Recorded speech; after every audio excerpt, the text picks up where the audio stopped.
UVU offensively if they can put up enough runs to support Freighter. From the windup, the right-hander delivers. Fastball in there for a strike, and it's 0-1. First pitch, 6:06 p.m. here. Game time temperature is 50 degrees. Feels a little cooler as that flag in right center field lazily blows out. Fastball on the outside corner, strike two, and quickly Hine is down in the count. Jordy Hine comes into the ballgame batting .329. 3 RBIs, no home runs this season. 0-2 pitch. Fastball up and away, and it's 1-2 strikes. Freighter will hit the gun around 87, 90, maybe trickle up there to 91, 92 at times on the fastball. He'll hit you with the fastball and the slider, and will work in a curveball changeup at times. This one swung on and fouled off onto the left field berm there.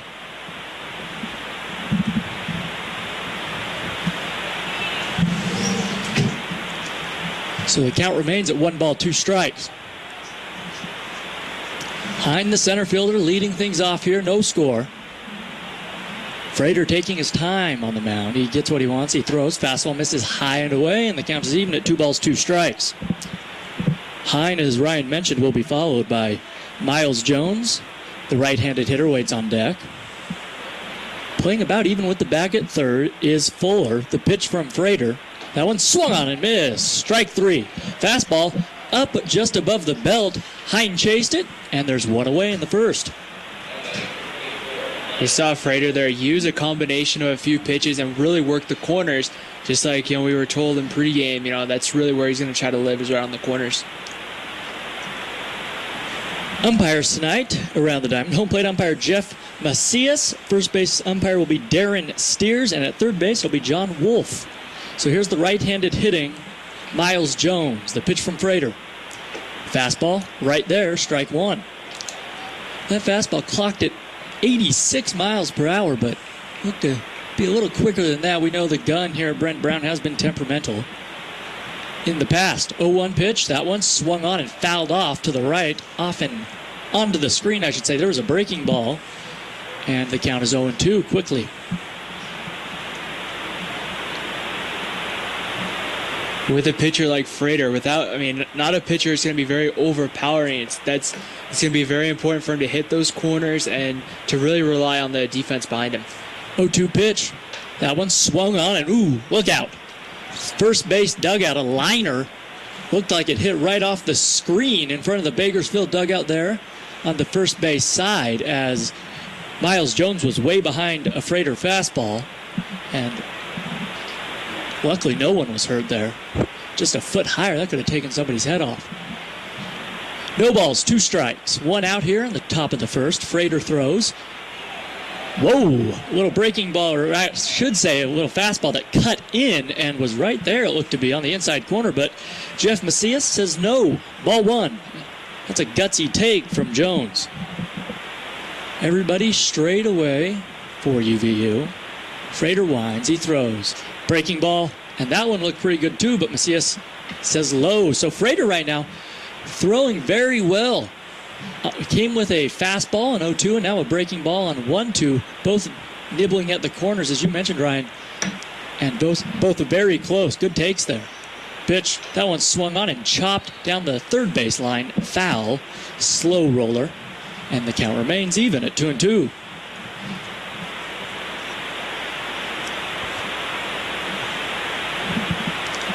Utah Valley in the home whites, the green ball caps, the white brim. Bakersfield, the road grays, and blue caps. 2 balls, 2 strikes. The pitch. That one swung on and lined foul down the right field line and into the grounds crew area where they keep the equipment. Miles Jones here battling, but well behind the fastball of Freighter, just staying alive.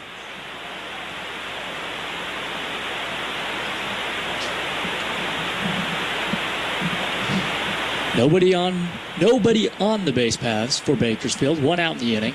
2-2 pitches swung on. This one chopped to first base. Riley White has it. He'll take it himself, and there are 2 away in the first.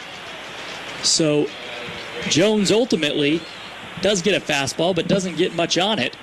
And a slow roller, or rather hopper to wide at first base. And there are 2 outs with nobody on for Max Carter. Carter starting at second base tonight for Bakersfield, hitting .450 on the season. He's had 40 at-bats, 10 RBIs, 1 home run. The right-handed hitter digging in. Frater peers in. Croft gives him the sign. Now the pitch. Fastball swung on right back to Frater on the mound. He comes up, has it, throws to first for the out. And Bakersfield goes down quietly here in the top of the first. No hits, no runs, nobody left. It's Bakersfield, 0. Wolverines coming up.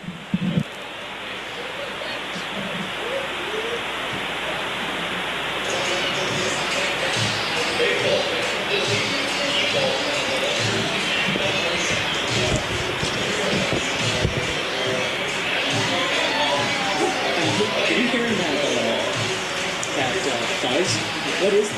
That's not figure out what that is. It shouldn't.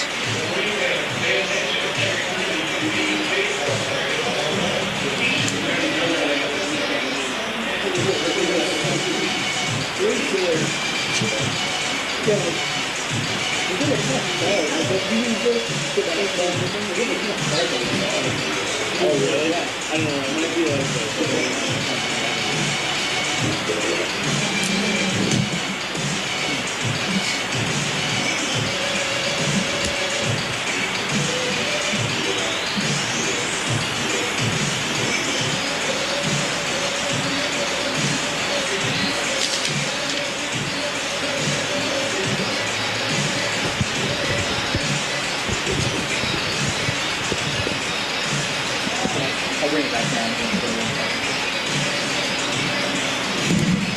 Back here on WolverineGreen.com. 0-0 as we head to the bottom of the first inning. Jordan Bianucci alongside Ryan Pickens. And Ryan, who's around the diamond for Bakersfield tonight? Bakersfield in the outfield has Garrett Pearson left. Jordy Hine will be in center field. Chance Guspeth in right. Miles Jones at third. Oscar Sinai at short. Max Carter at second. Solomon Williams at first. And Ross Huff behind the plate with Taylor Aikenhead on the mound. Aikenhead, the big lefty out there. Jordy Hart to lead things off against him. First pitch. Fastball on the corner. Strike 1 to Hart. Jeff Macias, the strike call's a little hard to see as he points forward toward the mound. And you can't quite see if he called it a strike or not. That one's fouled back to the screen, and it's quickly 0-2 to Hart. A good fastball from Aiken there, working quickly. Aiken peers over the glove. The lefty delivers. That one swung on and missed, and Hart looked bad there. Quickly, a strikeout from Aiken. Nice breaking ball on the 0-2, and Jordy was way out in front of it. So here comes Grayson Bogdan, the right-handed hitter. Bogdan on the season batting .234, 8 runs batted in, 1 home run. Second baseman out of Bluffdale, Utah. Fastball misses away to him, and it's 1 ball, no strikes. Bogdan will be followed by Sean Moish and then Mark Kruger. Fastball swung on, line drive, base hit just over the outraged glove of Oscar Sine at shortstop and into left center field. So a nice job by Grayson Bogdan. Line drive, base hit, and the Wolverines have a man on with 1 out. A nice line drive, just hit back up the middle. Great attempt by Sinai to get there, but he just came up just a couple of inches short. And right there, it made a difference between an out and a base hit. Yeah, it would have been a sensational play at shortstop from Oscar Sinai, but as you mentioned, Ryan, just a few more inches. So here's Moish, switch hitter, batting from the right side against the lefty. Fastball misses away, and it's 1-0. Moish, 2 home runs on the season, 14 runs batted in. He's hitting .222. Aiken delivers, fastball, ground ball through the left side of the infield. Here comes Bogdan rounding second. He'll stay put wisely. But 2 consecutive base hits for the Wolverines, and there are men at first and second now for Mark Kruger. Now you're getting into that middle of that Wolverine lineup with Mark Kruger and Craig Brinkerhoff, two of the, right now, the leading hitters on this Wolverine team. So a good spot to be in here in the bottom of the first. Absolutely. Taylor Aiken, 2.79 earned run average this season. He's 3-3. This is his 7th appearance. He has struck out 30, walked 21. Opponents are only hitting 248 against the lefty, who is in the stretch now, facing Kruger, the left-handed hitter. The pitch.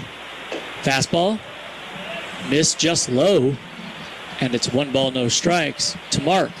So after Jordy Hart looked baffled at the plate from Aiken, striking out to begin this inning, 2 base hits from Bogdan and Moish. Now pickoff play to second, and he's safe!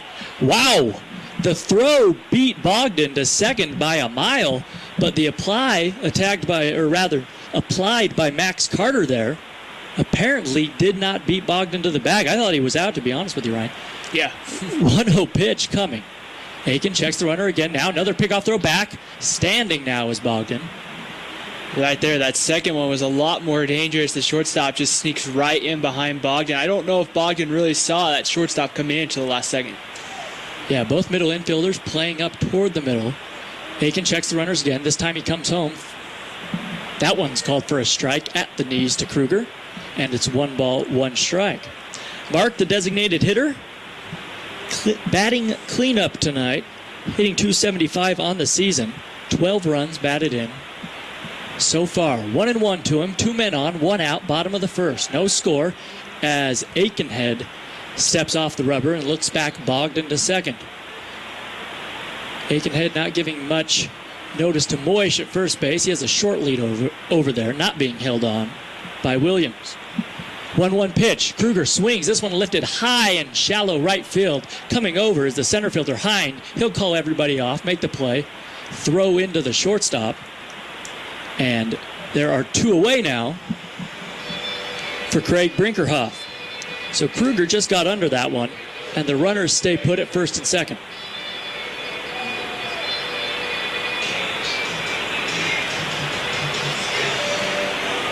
Brinkerhoff trying to put UVU on the board here in the bottom of the first inning. Batting .294 this season, 14 runs batted in, 3 home runs. The right-handed hitter awaits. Aikenhead again looking back to second, diving in head. First was Bogdan, no throw. Bogdan, good-sized lead at second base. The shortstop, Sine, creeping behind him. Bogdan dances off. Aikenhead checks him again. Now the throw home. Fastball misses low and away. And it's 1-0. Aikenhead paying a lot of attention to Bogdan at second base right now. Much of the time with 2 outs, manager or pitching coach tell him just go after the hitter. Don't worry about that guy at second base. Moish with his lead at first. Bogdan with his lead at second. Each singled in this inning. 2 outs. 1-0 pitch. That one swung on and missed. Snap throw down to first base. Diving back in safely as Moish. The throw was wide toward second base. The first baseman, Solomon Williams, really didn't have a chance to tag Moish out. But a throw down there nonetheless. 1 ball, 1 strike, the count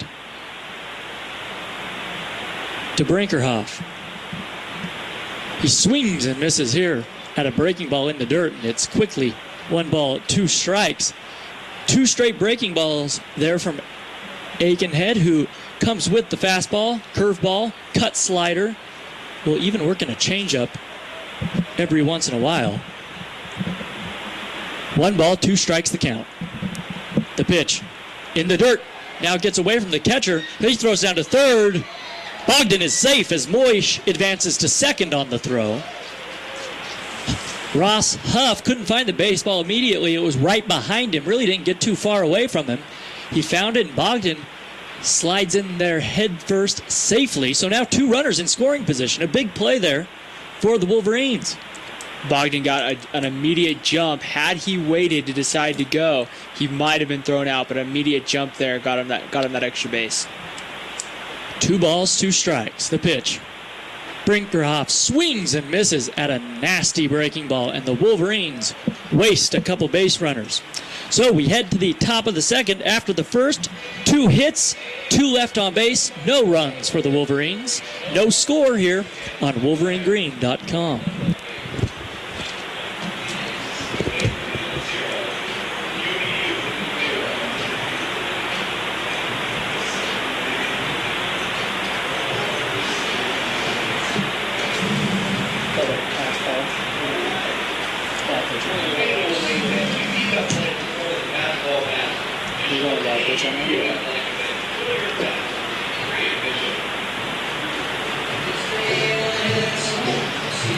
Always give. They always give the benefit of the doubt. Like to be a lab, I mean, to be a fastball, it really has to be like a fastball. I always think like because we're used to seeing guys make that sound.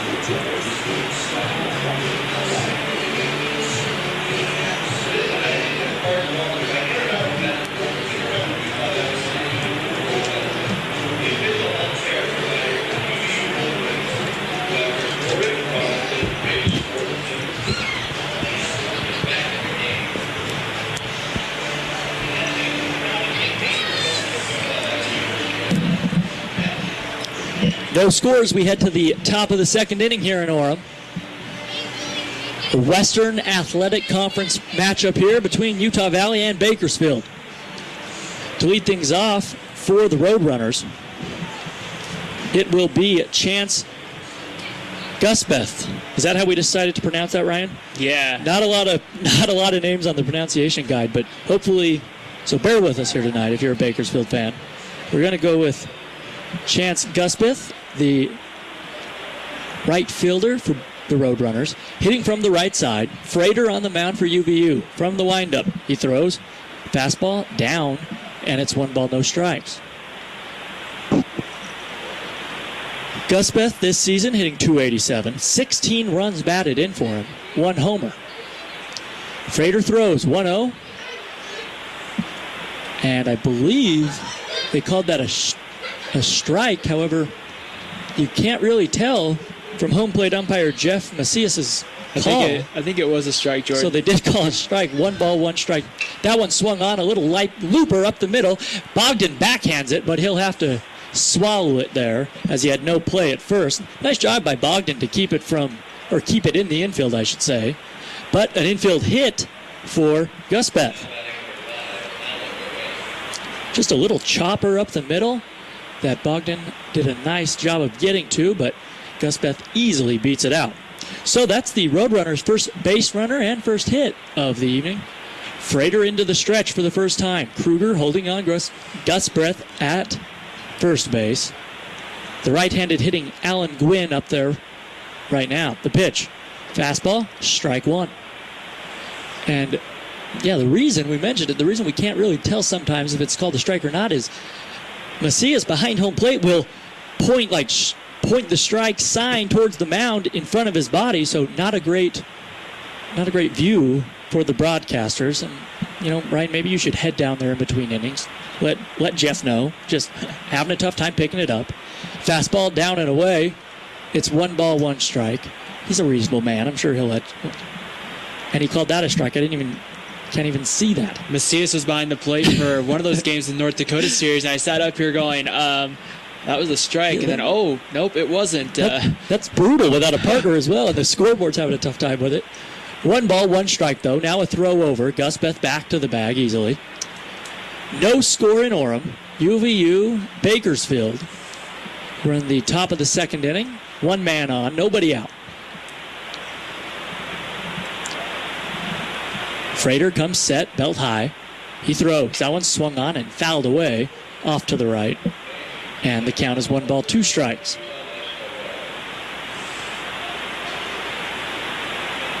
.50 degrees here in Orem. A crisp spring evening. An early spring evening. Feels more like winter out there as the sun begins to set. This is where it can get tough for the hitter, although here's the pitch, 1-2. That one way outside. And it's 2 balls, 2 strikes. It can be tough for the hitter here. He's partly in the sun and partly in the shade because of the way Brent Brown Ballpark is built here on the first base side. Half the diamond is, half the infield right now is in the shade, or the infield grass is in the shade, I should say. All the infielders are in the sun. Fastball up high, runner takes off, throw down. Did they get him? No! Safe, but a pretty good throw from Colby Croft, and a nice job by Cam Zollinger. I'm used to saying Slesk. Cam Zollinger at shortstop. Nice job by Cam to get the tag down, but just getting in there was Guspeth. So now the count is full with a man at second base. Frater peers in. For Guspeth, that's his first steal of the season. 3-2 pitch coming. Fastball misses away. And it is a walk for Alan Gwynn. And maybe not a terrible job, or that won't kill you, that walk there. His first base was open. Now you set up the double play once again. And you pitch to the right-handed hitting Oscar Sine. Sine, a .224 hitter. 8 runs batted in, no home runs. Sine steps out of the box, now checks his batting glove.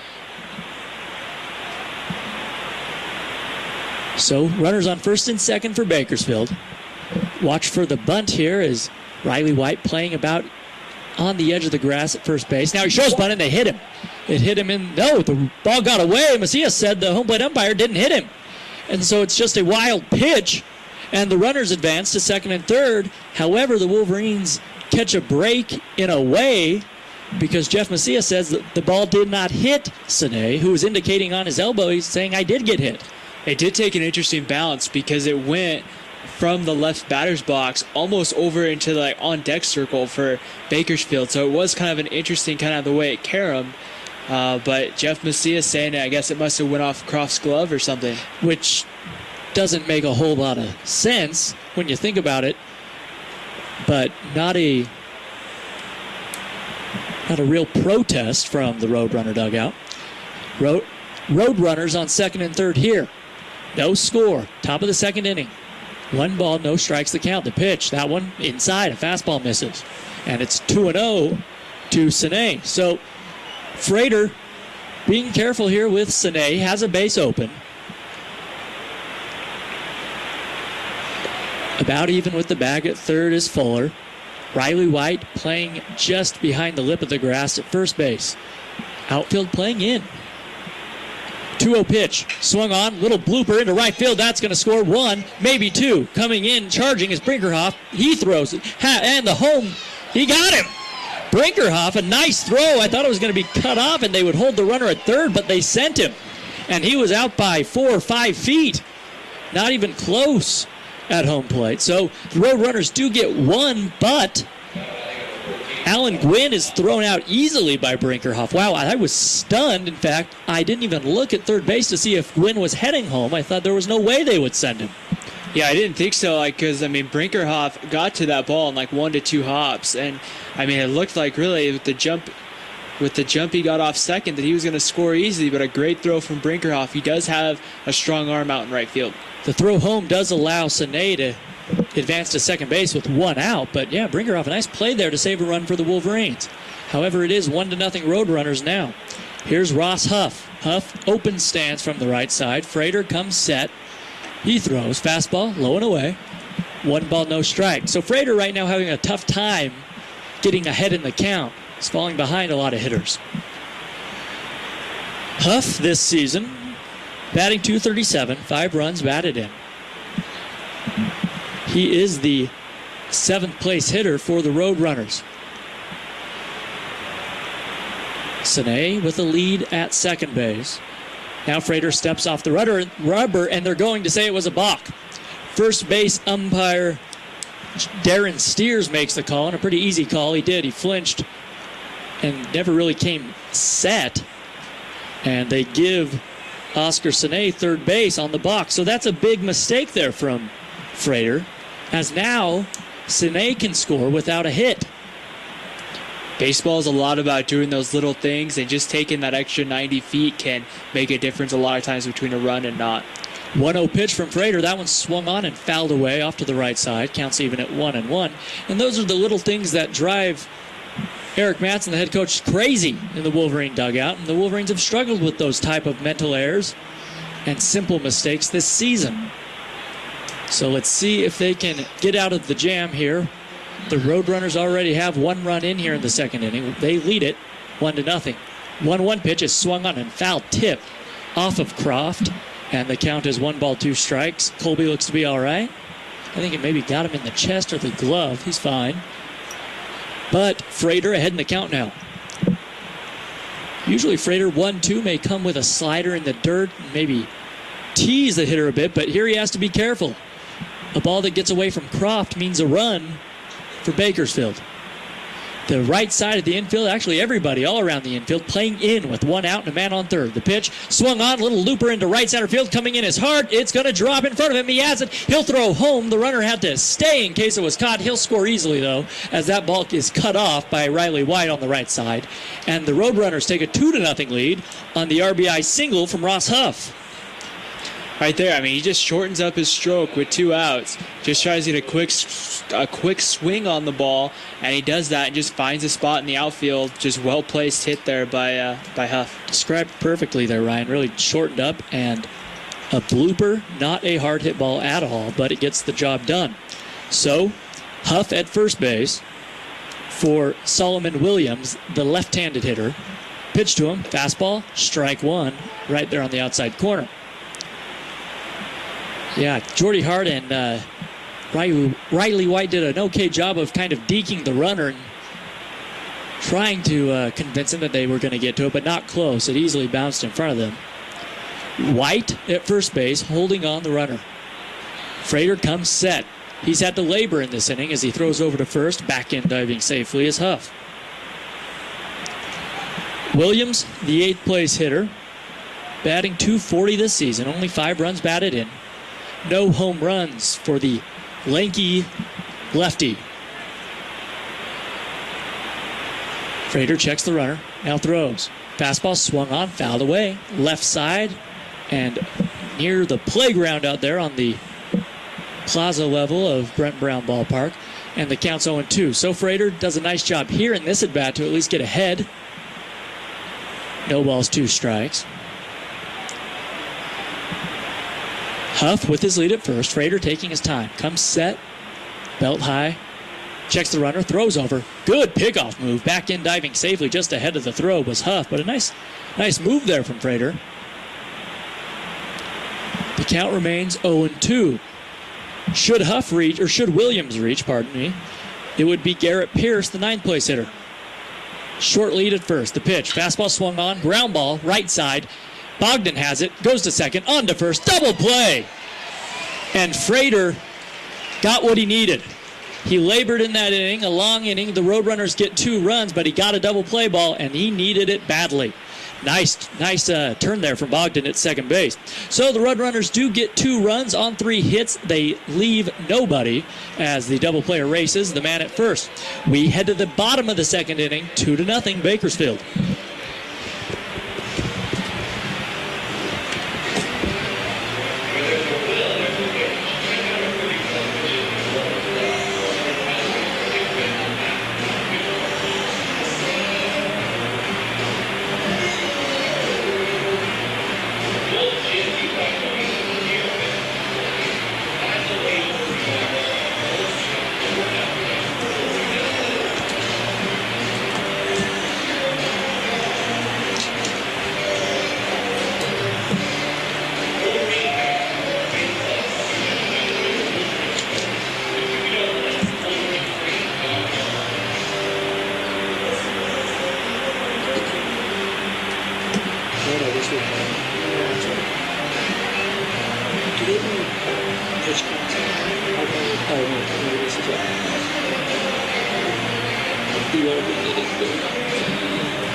Riley White will lead things off here for Utah Valley. They trail 2-0 to Bakersfield.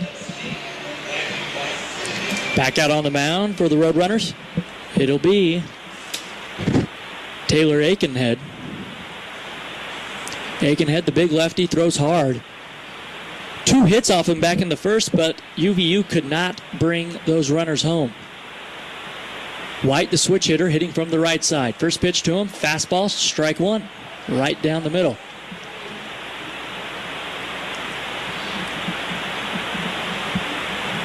Third baseman Miles Jones playing in at third. Swing and a miss there on a breaking pitch from Aikenhead, and it's quickly 0-2 to White.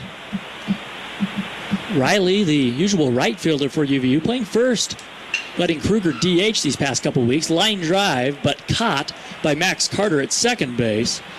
And there's one away in the inning. I say a line drive. It was a little looper line drive that Carter had to backhand about waist high, so not hit terribly hard by White. Quickly one away here in the second inning for Colby Croft.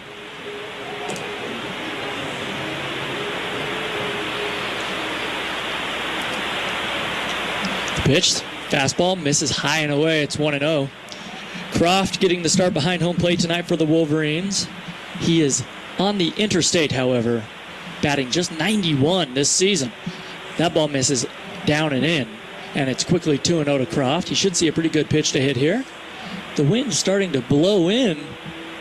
Had a pretty good rate there from right field. That pitch misses inside, and it's 3-0 to Croft.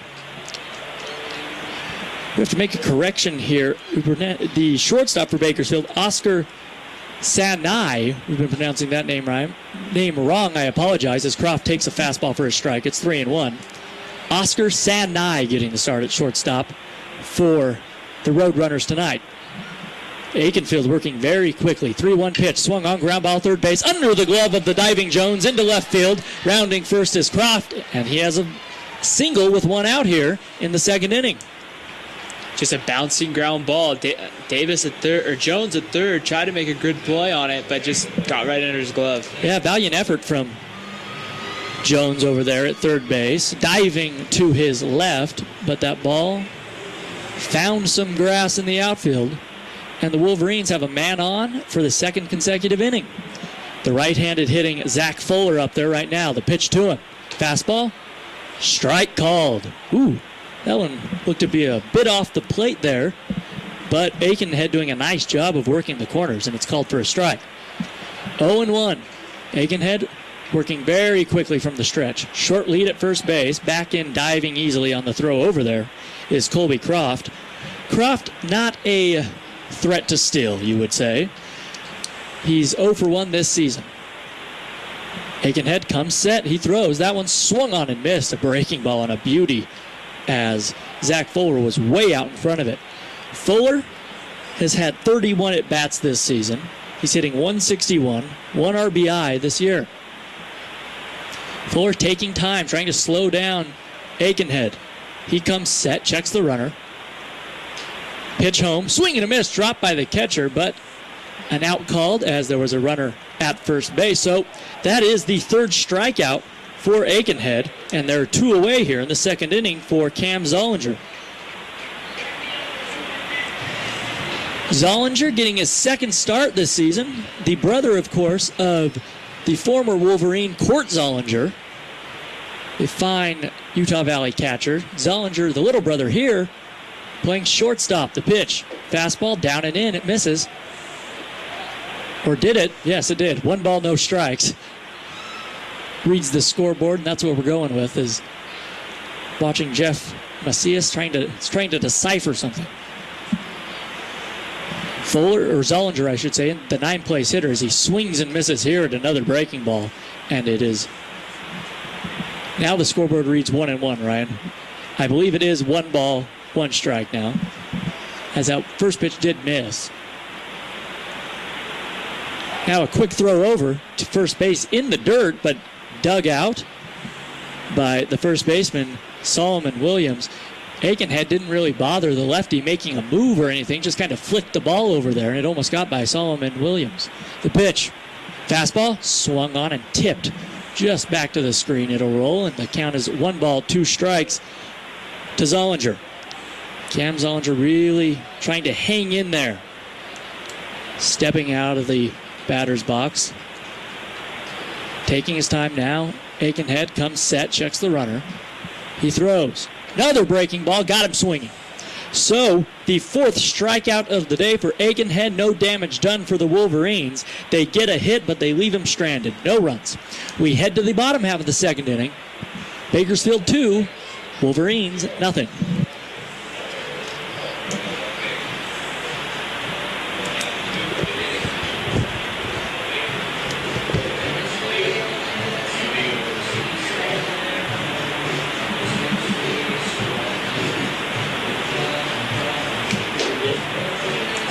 Get my rhythm after not being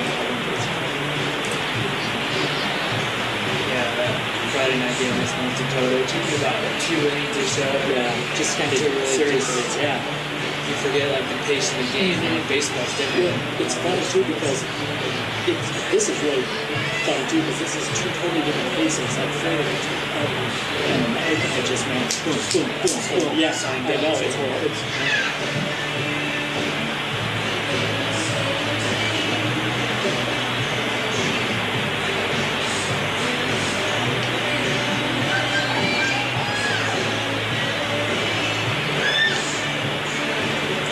Good to see a good turnout tonight, too.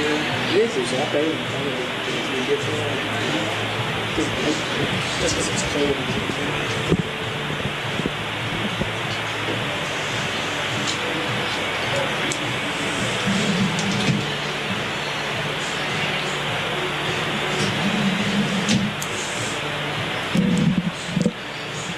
2-0, the Wolverines trail as we head to the top of the third inning here at Brent Brown Ballpark. Leading things off for Bakersfield, it'll be Garrett Pierce for the Roadrunners, right-handed hitter. The wind lazily now blowing in from right field. Ryan, you've done, now this is your 4th game, correct, here at Brent Brown. You'll notice that the wind changes really by the minute. Yeah, it's like the weather here in Utah. I mean, 2 days ago we had snow on the ground, so. And in a couple days we may have snow on the ground again as a breaking ball misses down low.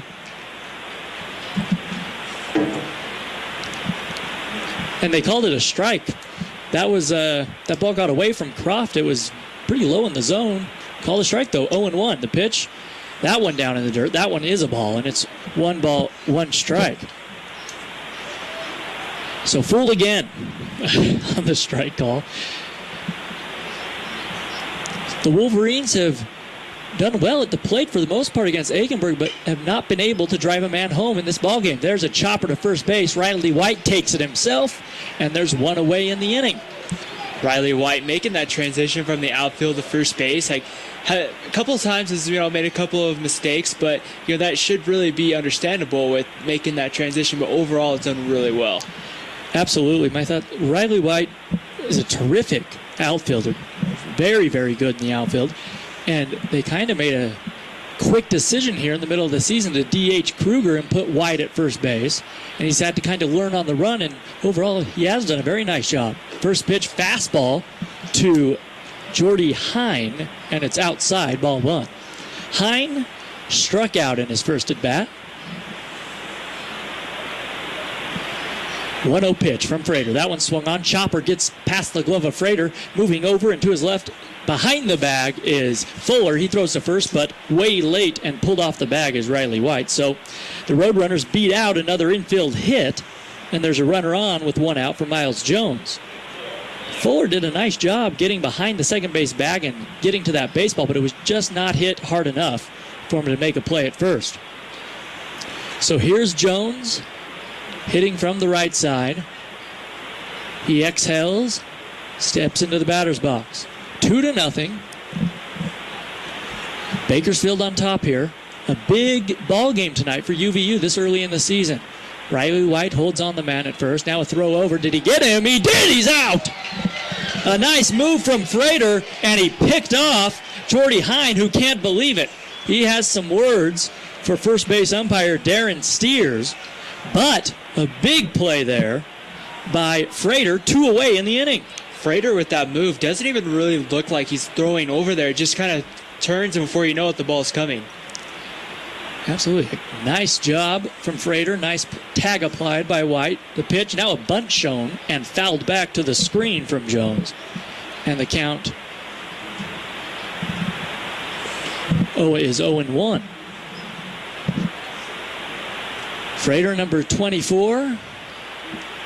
Kind of with from up here, it almost looks like the old 24, the Willie Mays backside of the uniform, as a ball misses high to him when he was with the Mets with that orange outline, but it's actually a yellow outline, and the closer you look. But from up here, I think that's a compliment for Jones. A little slender, a young Mays, we'll say, if he played with the Mets when he was young. 1-1 pitch. That one swung on and driven high but shallow. Left field diving is the right fielder. Brinkerhoff, he can't get to it. Now the throw to second. Smith, they got it. No!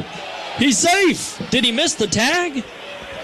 He must have missed the tag because that ball beat Smith to second base. It was a high fly ball that I thought was going to drift into foul territory, but it barely landed in fair territory and just off the glove of Brinkerhoff, where it caromed into foul territory. A nice throw to second base, but Smith beats it out. And that's a double. So Jones doesn't care how he gets it. That's a double tomorrow in the box score. But a runner in scoring position now with 2 outs for the third place hitter, Max Carter. Carter bounced out in his first at bat. Right-handed hitter, no batting gloves for him. Fastball misses way up high, and it's 1-0. So not a ball that was well hit off the bat of Jones, but showing some speed there, getting to second base and getting the call. Looked like the throw beat him, but he's safe. 2-0, Roadrunners lead here. A man on, 2 out. Top of the third. The pitch. Breaking ball misses high. And it is 2-0 to Carter. Carter, of course, I mentioned, grounded out in his first at bat. Perhaps Freighter being he shouldn't be being very careful with him as he got him out. And the Chance Gusbeth, who waits on deck, had a single off him and came around to score eventually. So Freighter looking to throw a strike here. He does have that first base open with Jones at second. Freighter from the stretch. He throws fastball, strike 1 on the outside corner. 2-1 the count.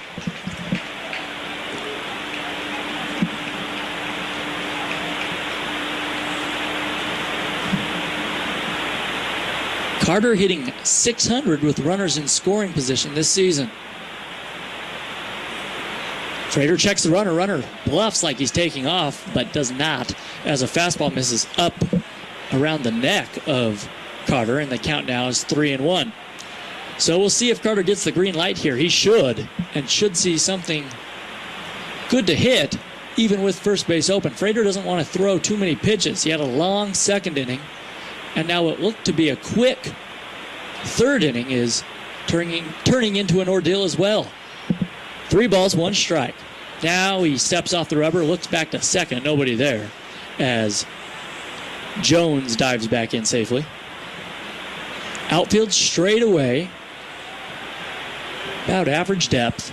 Everybody else straight away as well. 3-1 pitch, that one swung on, sliced into right field. Coming in though and making the easy grab is Brinkerhoff, and the Roadrunners are retired. So they get a hit, but they rather get 2 hits, but they leave 1 stranded. No runs for Bakersfield. We head to the bottom of the third inning, 2-0. Roadrunners.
Wolverines trail 2-0 as we head to the bottom half of the third inning. Jordy Hart to lead things off for the Wolverines. Top of the order. Hart struck out on 3 pitches back in the first inning and did not look good as the lights come on here at Brent Brown Ballpark. The sun's setting beyond the first base side. First pitch from the left-handed pitcher. I'm looking for a synonym for pitcher, but couldn't find one. The left-handed hurler, Aikenhead for Bakersfield. 1-0 pitch, swung on, fouled back to the screen, and once again for Jordy Hart. He's down in the hole very quickly, 0-2. We were talking about this in between innings, Ryan, was Aikenhead working so quickly, gets that ball and is ready to go. Looks like Jim Cott, the old lefty for Minneapolis out there. The pitch, bunt down the third baseline, foul, and it's 1-2.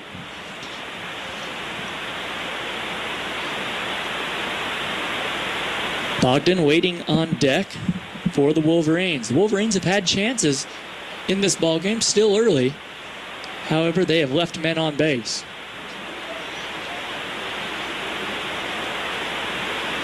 Aikenhead with hair down to his shoulders. Delivers 1-2 pitch, fastball, high and away. Good take there from Jordy, and it's 2 balls, 2 strikes. It'll be around this time now as the sun heads behind the Oka Mountains to the west of us that it begins to get chilly. 2-2 pitches swung on and popped up high towards the dugout over on the first base side. Was it caught? It was by the catcher, Ross Huff. He kind of went out of the way of us near the corner of the Roadrunner dugout down there, near their on-deck circle, I should say. And I couldn't quite tell if the ball caromed off the net or not, but it did not, says home plate umpire Jeff Macias, and there is 1 away. So here's Grayson Bogdan. Nice play by Ross Huff to stay with that one. The pitch from Aikenhead in there. We're just off the plate missing. 1 ball, no strike. Bogdan, right-handed hitter. 1-0 pitch to him. That one swung on and just got a piece of it. A little roller towards the on-deck circle on the first base side, and it's 1-1 to him. Bogdan singled in his last at-bat. He got to third base in that first inning, but could not come home. 1-1 pitch. Fastball just misses Bogdan, turning away from it.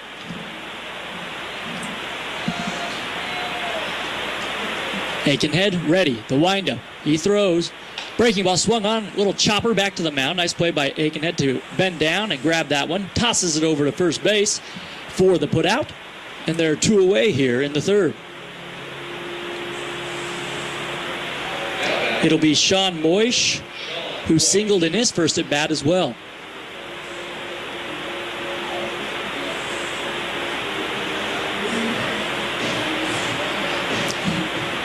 Moish reached second base in that first inning, but was stranded. So with the bases empty, 2 outs, here's Moish. The pitch in there for a strike, and we mentioned it, but Macias being generous with the corners tonight. 0-1 to Sean. Aikenhead throws. Fastball. That one misses away at 88, and the count is even at 1-1. From the windup, Taylor Aikenhead, the 1-1. That one in the dirt, and it ricochets off the home plate area into the hand of Mark Kruger on deck. 2 balls, 1 strike. To Moish. Aikenhead throws. Swung on and lifted high. A breaking ball. Out in front of it was Moish. In the infield, the shortstop, Sinai, has it, and the inning is over. The Wolverines go down very quietly. No hits, nobody left, no runs. We head to the bottom, or rather the top of the 4th inning.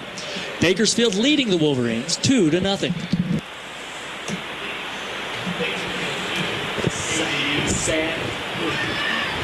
Sinai? Was it? So I said, did I say it right? Sinai? Okay. Said that one.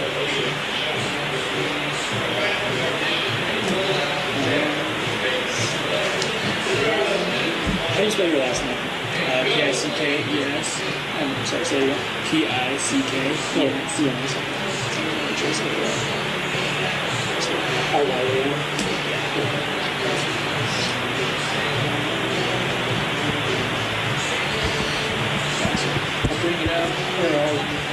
Bring it back. Summary.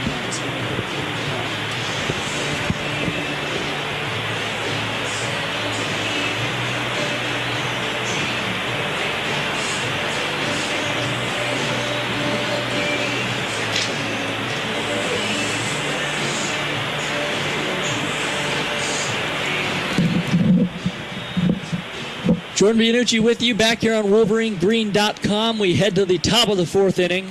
Bakersfield leading Utah Valley in this one, 2-0. Back out on the mound for UVU, it'll be Andrew Frater. He will face Chance Gusbeth, and to tell you all about it, it is my distinct pleasure to give you Ryan Pickens. Thanks, Jordan. As Andrew Frater steps back on the mound to begin the top of the fourth inning, he gets the sign, and the first pitch home is a slider away for a ball. 1 ball and no strikes to Chance Gusbeth. Gusbeth singled in the second and then stole second base and came around to score. 1 ball and no strikes as Frater sets and kicks and delivers home. And that one swung on and fouled straight back to the screen. 1 ball and 1 strike.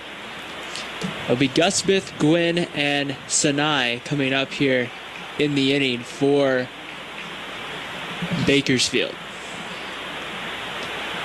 1 ball and 1 strike as Frater sets and will deliver home the 1-1. That one's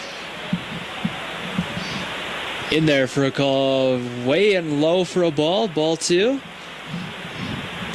It looked like a called strike from Jeff Macias, but looking at the scoreboard, the count is 2-1. So 2-1 pitch comes home, and Gusbeth pops that one up foul back over, and it looks like off into the parking lot behind us, and evens the count at 2 balls and 2 strikes.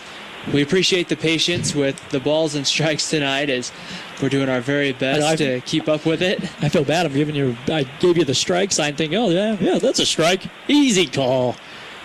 No. 2 balls and 2 strikes as Frater sets and delivers home to Gusbeth. That one swung on, bounced to second, fielded by Bogdan. His throw to first in time. There's 1 away here in the 4th. Yeah, Bogdan came up there with the baseball cleanly. Low throw to White, and he was able to dig it out. Riley White had a tough time at first base up at the University of Utah a week or so ago as he dropped a couple of nice throws over there at first. I talking to Riley before the ball game. I said, kind of jokingly, how do you like playing first? He goes, it's all right. I like it. He goes, my wife doesn't like it, though. She goes, tell him to send you back to the outfield. So I said I'd lobby for him on the air. As the first pitch to Gwynn's line, fair down the right field line. Brinkerhoff going to get it as Gwynn will make a hard turnaround first, but will hold with a single. And Alan Gwynn, swinging at the first pitch, is on for the second time tonight as the Roadrunners look to try to get something started in the top of the 4th. And shortstop Oscar Sinai will stand in at the plate. Sinai singled in the second and then had the RBI for Cal State Bakersfield, or for Bakersfield, as Gwynn will be the runner up first with 1 away. Did you say Cal State Bakersfield, Ryan? I did. That's a no-no. That's a no-no. I caught myself after I said it. So, and the first pitch home is swung on and fouled back by Sinai. In the California State Bakersfield University Media Guide, it has quite detailed directions and stern warnings, I would say. There are ways you refer to the school and ways you don't. In Cal State Bakersfield, it says, please don't call us that. The 0-1 pitch, Sinai hits it out to right. Brinkerhoff going to take a few steps back and make the catch. And there's 2 away here in the 4th. I know Jordan and I were talking about that before the game to make sure and to remind ourselves always to refer to their university properly as Bakersfield, as the Roadrunners or the Runners. Yeah, that's the Runners. That's easy. I got that one. What I like about the Bakersfield, the media guide here, is there are different degrees in which you can insult them by referring to the incorrect name. The worst I'll tell you after this important pitch coming. As Ross Huff stands to the plate, the first pitch is swung on and fouled straight back, and it's no balls and a strike to Huff. It says here, Bakersfield, yes, allowed. It said refrain from Cal State Bakersfield. And then it says never acceptable, Ryan, is Bakersfield State, UC Bakersfield, or Cal Bakersfield, which I thought was kind of not. The Cal Bakersfield is never refer to them. Is that although I liked the sound of that. I'm not sure why. No balls and a strike as Frater delivers the 0-1. Swung on, bounced to second. Bogdan up with it, his throw to first in time. And the top of the fourth inning will come to an end for Bakersfield as they get one base runner on one hit that does not come around to scores. We head to the bottom of the fourth inning at Brent Brown Ballpark. Bakersfield 2, Utah Valley 0. Okay, so I had one single and then Sinai up out to right. Okay. I missed that. It's right there. Oh, you could have made that 26.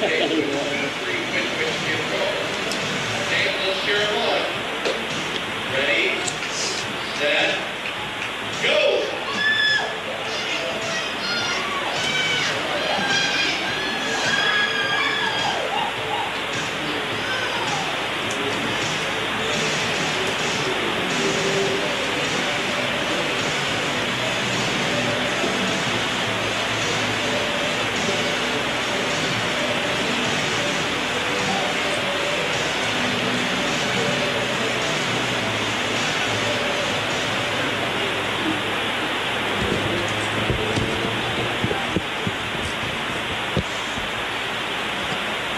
Here as we begin the bottom of the fourth inning here at Brent Brown Ballpark on the campus of Utah Valley University as Bakersfield is in town taking on Utah Valley in a Western Athletic Conference game, as it will be the middle part of the Wolverine lineup. Mark Kruger, Craig Brinkerhoff, and Riley White coming up.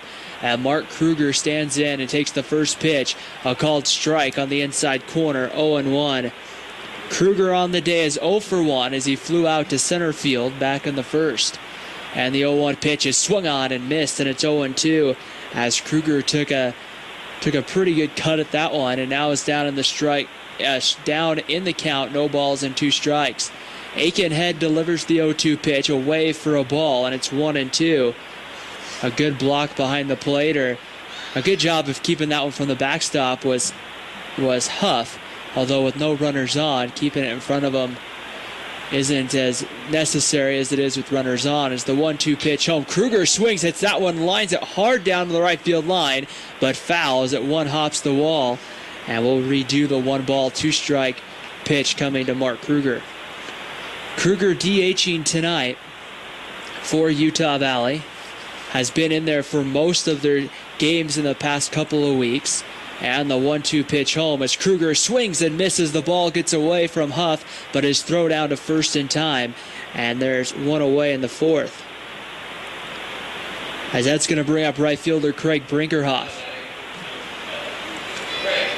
Brinkerhoff a couple weeks ago in North Dakota had a tough first couple of games in that series, but then kind of came alive in that final game against North Dakota, and has continued to hit at a pretty good clip as he has his batting average up now to .294 entering the game. And he takes a first pitch called strike on the outside corner. It's 0-1.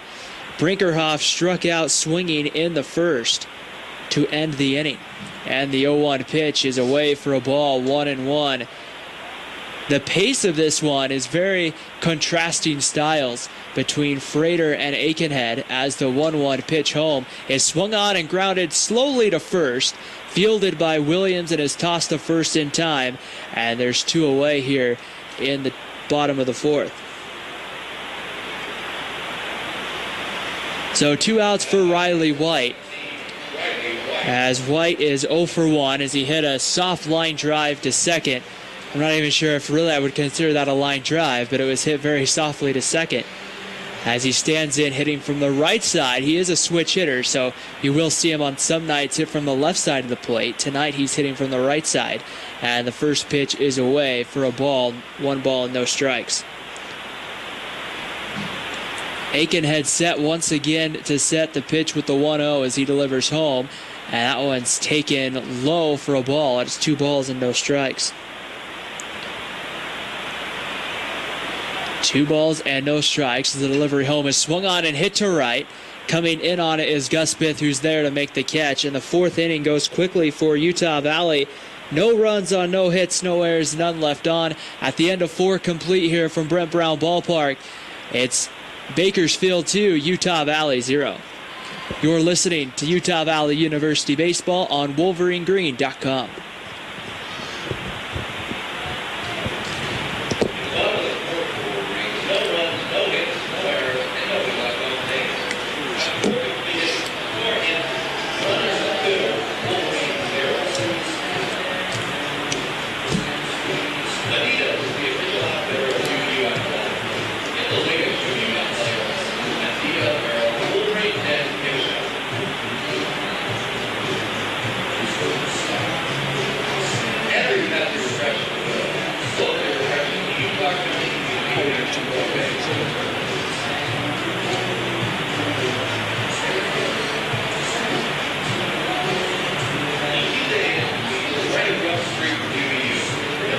His postponed. Cold. Yeah, what is it? Range? No, it's just 2. It's just 2 weeks. I forget that. Oh boy. It's even 2 years ago we were in North Dakota. I was going for 3 game series. State night. What was it called? Yeah. It's good 4 because we played that.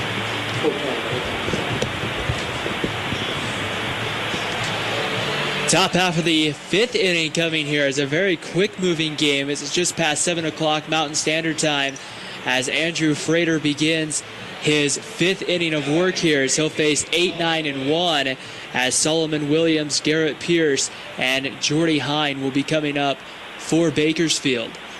Williams 0 for 1 on the night, grounded into a double play. And Frater set with the first pitch home is away for a ball, 1 ball and no strikes. Take a look here on the out-of-town scoreboard in WAC play tonight.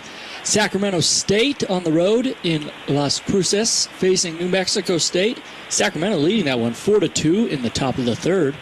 1-0 pitch comes home in there for a strike as Williams swings and misses. It's 1-1. Sacramento State leading the WAC right now with, I believe, a 3-0 record in conference play. Playing very good baseball right now, Sacramento State is. No balls and a strike as Frater gets the sign from catcher Colby Croft and delivers home a fastball low, and it's 2 balls and a strike. In Seattle leads UT Pan American 4-1, that ball game in the top of the 8th inning. And Northern Colorado and North Dakota, well, that one postponed in Bismarck because, quote, here on the out-of-town scoreboard, it was cold. As the 2-1 pitch stays away to Williams, it's 3 balls and a strike. A good hitter's count here for Solomon Williams. One more game. Not in WAC, I'm not used to the West Coast. We're usually the farthest west in the Great West. Past few years, I'm not used to all these West Coast games, but as Williams takes a swing and fouls that one down the line, it will hit over on the berm up by the playground, and it makes the count full at 3 balls and 2 strikes. I'm used to looking at the out-of-town scoreboard and seeing, well, we're the last game to start, obviously. We're out here. But no, Grand Canyon in the Pacific time zone as well as Seattle. But Grand Canyon, that one getting underway in about 20 minutes. 7:30 Mountain Time, 6:30 down there in Phoenix. They'll face Chicago State. 3-2 pitch stays high for ball 4 to Solomon Williams, so he'll have a leadoff walk here to begin the 5th inning for Bakersfield. Next week, Utah Valley will head to Chicago State to play that one in Chicago, and what should be a pretty good 3-game series there in the Windy City. Yeah, UVU will definitely want to take care of business at Chicago State. Chicago State, the perennial basement dweller in the conference in the Great West and the West in the WAC this season thus far. They made a nice little run 2 years ago in the tournament, but that's a ground ball hit by Pierce right in the hole into right field for a base hit. He started by showing bunt, pulled it back at the last second, and just knocked it right through the right side. And now that puts a couple of runners on here for Bakersfield in the 5th. And Jordy Hine, the leadoff hitter, coming to the plate. As right now, Andrew Frater is going to be delivering his 64th pitch of the game. And right now, it hasn't pitched too bad, has allowed seven hits. So Bakersfield has knocked him around a little bit tonight and has walked 2. Yeah, no one getting warm, no one getting loose in the bullpen for UVU at the moment. UVU, or Frater, I should say, is UVU's ace. They're going to let him try and get out of this jam here. We're only, as you mentioned, Ryan, in the 5th. Hine hitting from the left side of the plate. And the first pitch coming home from Frater. Bunt showed. He lays it down the third baseline. Frater's going to field it, throw it quickly over to first and in time to get Hine. But that will move Solomon Williams to third and Garrett Pierce up to second. So a very productive out there if you're Jordy Hine and Bakersfield. And now puts a little more pressure here on Eric Mattson and the Utah Valley Wolverines to see. And it looks like they will bring...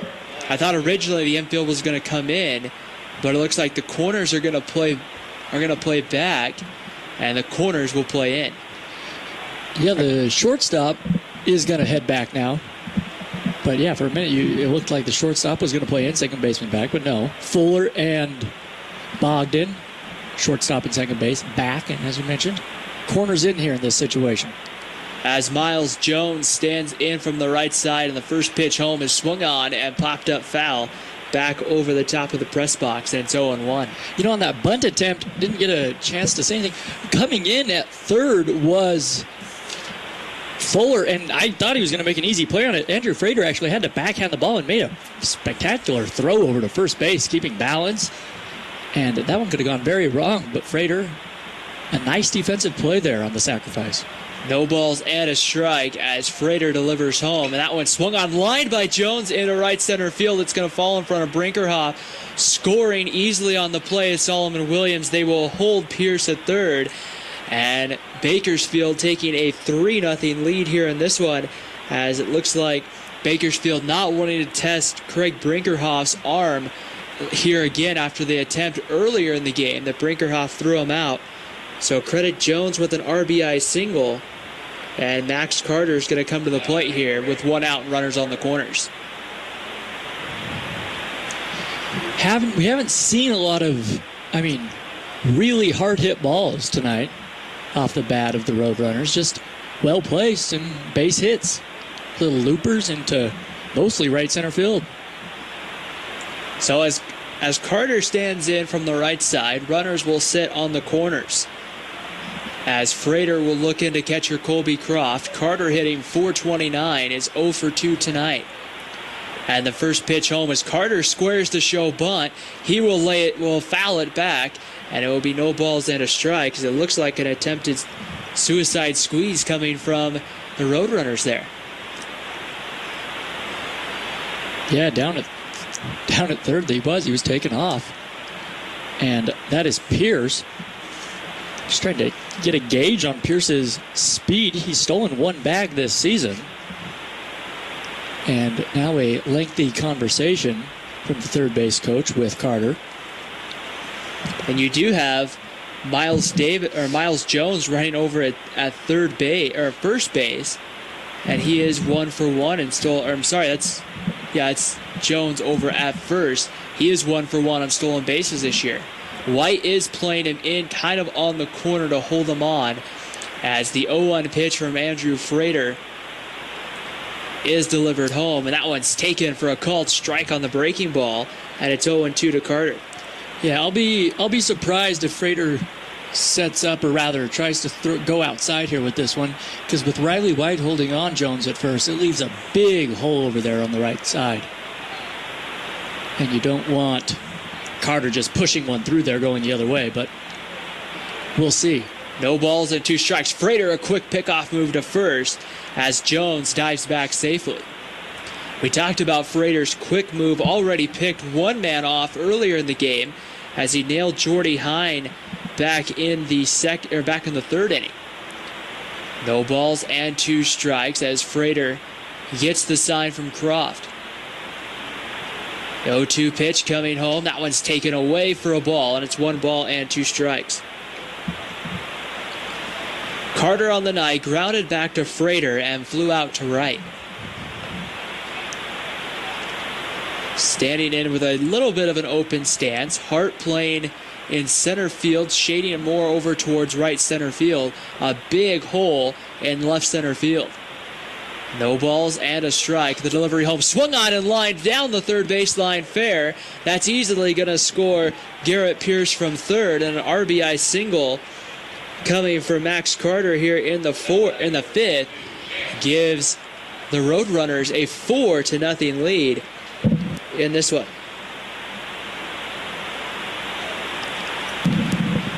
Yeah, just a breaking ball there from Frater, and kind of out on his front foot was Carter, but got enough, I don't know what you call it, enough aluminum on that or whatever those things are made out of, enough bat on that baseball down the line for a base hit. Another one, Ryan, not hit all that hard, but Bakersfield really manufacturing runs. And here comes Dave Carter for UVU. He's going to have a chat on the mound. We got a lefty getting warm, it looks like, in the pen. It looks like that's number 16, Braden Poole, from a distance. It is. Looking, I can confirm that after viewing through binoculars, Ryan. So here in a big situation early in here, not really early as we're almost midway through this one, but really here for Andrew Frater, these are the sort of situations with one out where extending an inning can really open up the ball game.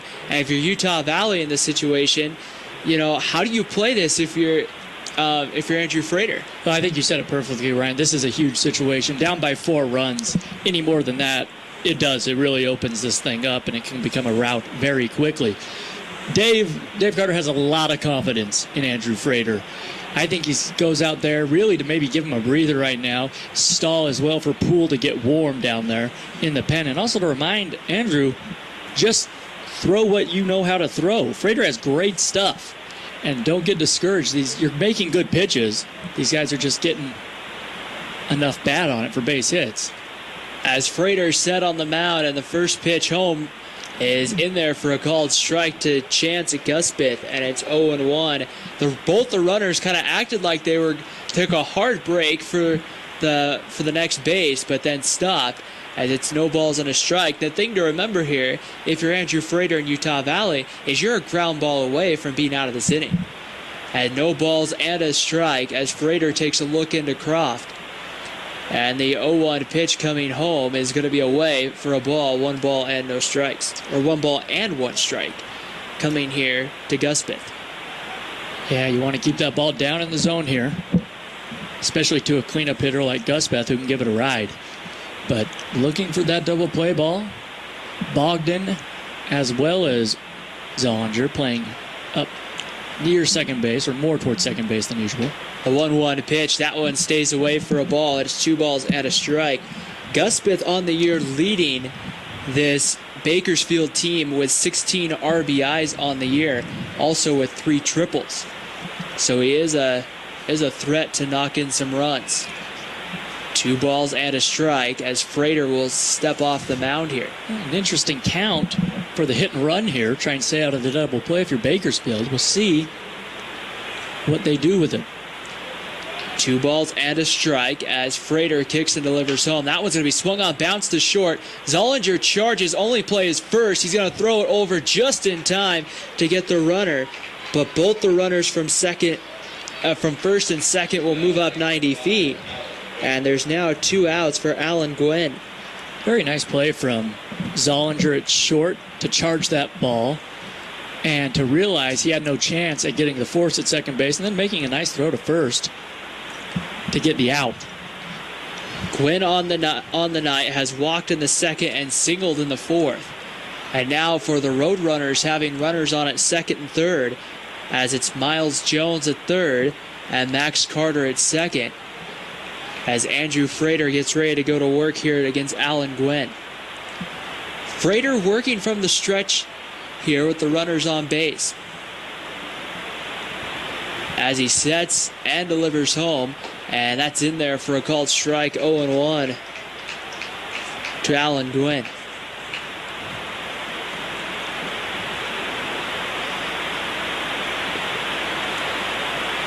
Frater takes a long look in here to Colby Croft.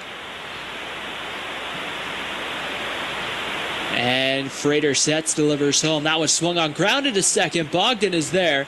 He's up with it. His throw to first in time. And so Andrew Frater and Utah Valley escape a big inning here. They do allow 2 runs. So at the end of 4.5 complete innings here from Utah Valley University, it's the Roadrunners of Bakersfield 4, Utah Valley 0. The Wolverines come up here in the bottom of the 5th as you're listening to Utah Valley University Baseball on WolverineGreen.com.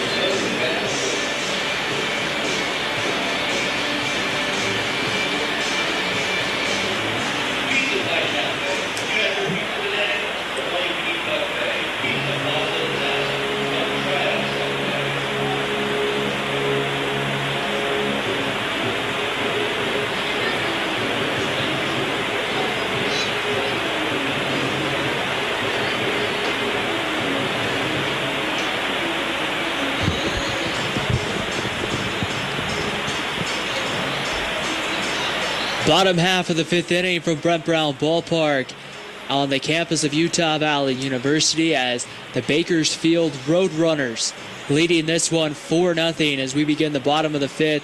It will be 7, 8, 9 for Utah Valley. Colby Croft, Zach Fuller, and Cam Zollinger here to bat in the bottom of the 5th as Aikenhead is set on the mound and the first pitch is in there for a strike, and it's no balls and a strike.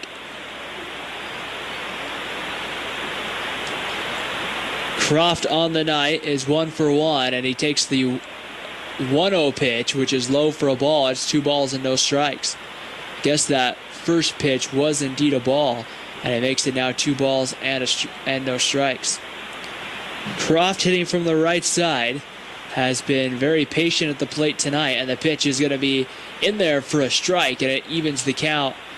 Makes it now 2-1 the count, as our home plate umpire Jeff Macias just put the count up for everyone. And Croft swings. It's that one pretty well out to left. Sent it Pierce back. It's going to bounce off the wall. Croft makes a turnaround first. He's going to go into second with a stand-up leadoff double here in the 5th, as that excites the Wolverine crowd here, as Utah Valley's been able to put together some hits tonight, but it's been manufacturing that the Wolverines have had a hard time tonight. And now we'll see what they can do with the leadoff double as Zach Fuller, the third baseman, coming to the plate. Exactly right. We'll see what they can do with it. They've had base runners on tonight, as you mentioned, Ryan, and they have not been able to drive them home. UVU has left 3 runners on. That was only in the first and second inning. They haven't been able to get a base runner since. Fuller 0 for 1 on the night, struck out swinging in the bottom of the 5th, and the pitch comes inside and low for a ball, 1-0. Yeah, Croft missed the home run down there by probably 10 or 20 feet, just the short porch down the left field line, 305. It was to the right of that, off the base of the wall. It's 305 to left here at Utah Valley, and that one swung on and fouled right off the roof here above us in the press box. 312 to the right field line, and then 408 to dead center field. Yeah, left center field's really Death Valley out there. It's 427 in left center. 1 ball and 1 strike. The delivery home swung on by Fuller. That one's going to be lined foul down into the Utah Valley bullpen. You could tell as he swung, he kind of hopped like he was hoping that one was going to stay fair. Yeah, he hooked it pretty good out in front of that breaking ball from Aikenhead, who's doing a really nice job of changing speeds up there right now. The 1 ball, 2 strike count pitch coming from Aikenhead. Fuller grounds that one to short. Sinai up with it. His throw across in plenty of time. And there's 1 away here in the 5th. Yeah, a ground ball there to the left side doesn't do much for you. A ground ball to the right would, of course, advance Croft to third. So an unproductive out there. As Cam Zollinger will come to the plate, the sophomore from Bountiful, Utah, as he started his career, it looks like, at the University of Utah, making his second start of the season, hitting from the right side. Zollinger struck out swinging in the second, and the first pitch home bunt showed. Zollinger fouls it back. I kind of like that from Zollinger, even with one out in the inning. Zollinger's had a tough time at the plate. He's young, hasn't seen a whole lot of pitches this season as it is. Just trying to do what he can. This is only his fourth or fifth at bat of the season. And with putting the third baseman Miles Jones in a little bit of a predicament with the runner at second, and the 0-1 pitch is in there for a called strike, and it's 0-2.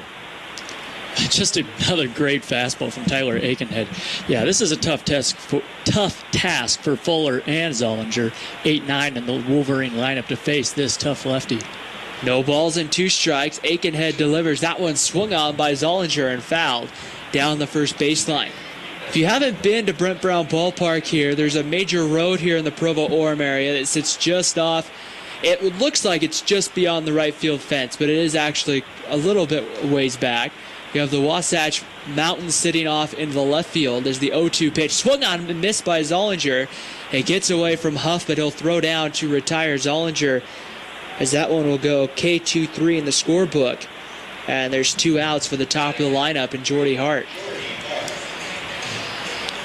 Yeah, the 6th strikeout of the night. Make sure I counted that right for Aikenhead. As he has done a great job mixing in that breaking ball with his fastball. And when he has, the Utah Valley hitters have had a hard time finding out or trying to catch up. Or I don't know if catch up is the right word. I guess it'd be wait on that breaking ball, as the first pitch is low and in the dirt for a ball. But a great block behind the plate by Huff, and it's 1-0 to Jordy Hart. Just a quick correction. 5th strikeout for Aikenberg on the night. Has a 1-ball, no strike count to Jordy Hart. Hart struck out swinging in the first and then popped up to the catcher. And the 1-0 pitch is swung on and missed on the outside corner, and it's 1 ball and 1 strike. Hart hit that pop-up down the first baseline right by the Bakersfield dugout on a great play by Huff behind home plate to get there. 1 ball, 1 strike. Aikenhead delivers that one a fastball away, and it's 2 balls and a strike to Jordy Hart. UV really has to come up with a run here. I mean, game is not over if they don't, but with a 4-0 deficit in the 5th, you got to at least get 1 here after that big double from Croft. Don't let that go in vain. 2 balls and a strike. Inside, Hart swings and misses, and it evens the count at 2 balls and 2 strikes. A big kind of Achilles heel, I guess, for the Wolverines in that series against North Dakota. They left a lot of base runners on base in situations where 1 or 2 runs probably would have changed the momentum of those games. I mean, the good thing is they have built momentum last weekend in Dallas and played pretty well with a pretty good UNLV team in Vegas earlier in the week. As that one swung out and missed by Jordy Hart, strike 3, and the 5th inning comes to a close here at Brent Brown Ballpark. So the Wolverines leave 1, and at the end of 5 complete innings here, it's Bakersfield 4, Utah Valley 0. You're listening to Utah Valley University Baseball on WolverineGreen.com.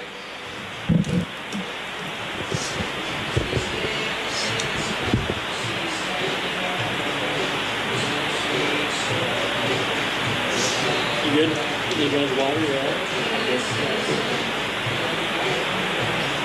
That's the story of the season.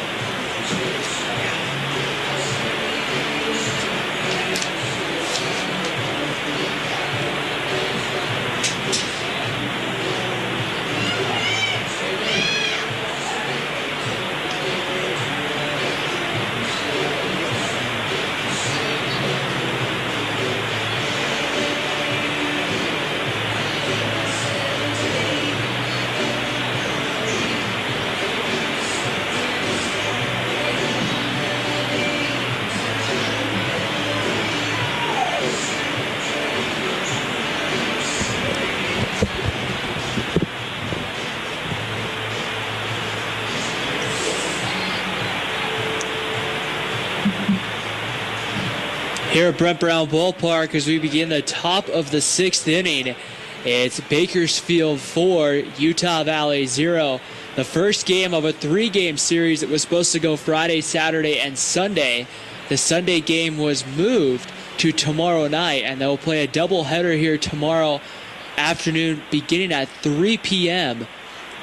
And they'll play 2 games, so they'll play the Saturday and Sunday game as Andrew Frater begins his 6th inning with Oscar Sinai at the plate.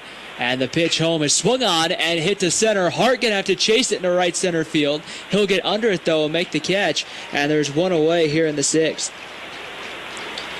Not a very hard hit ball, but hit out there into the gap and made Jordy Hart out there in center run it down. And there's quickly one away here in the 6th. And that would be a very much needed and a very nice thing for Andrew Frater here if he could have a quick inning, as it's now going to bring up Ross Huff to the plate. Huff is 1 for 2 on the night as he singled in the second. Singled in the second and grounded out in the 4th. And with one away, Frater delivers the first pitch. Swung on and popped up on the infield. White just drifting into foul territory will make the catch. And quickly there, 2 away here in the 6th. And, really exactly what Andrew Frater needed, as there's 2 away, and that's going to bring up Solomon Williams. Well, it's big in 2 ways. Of course, Frater wanting to keep this just at 4 runs, this deficit, but also, even if the Wolverines don't come back in this game, you have a lot of fresh arms left for tomorrow's doubleheader. And so now Solomon Williams, who is 0 for 1 tonight, grounded out and walked. And the first pitch home is going to be in there for a called strike at the knees, and it's 0-1.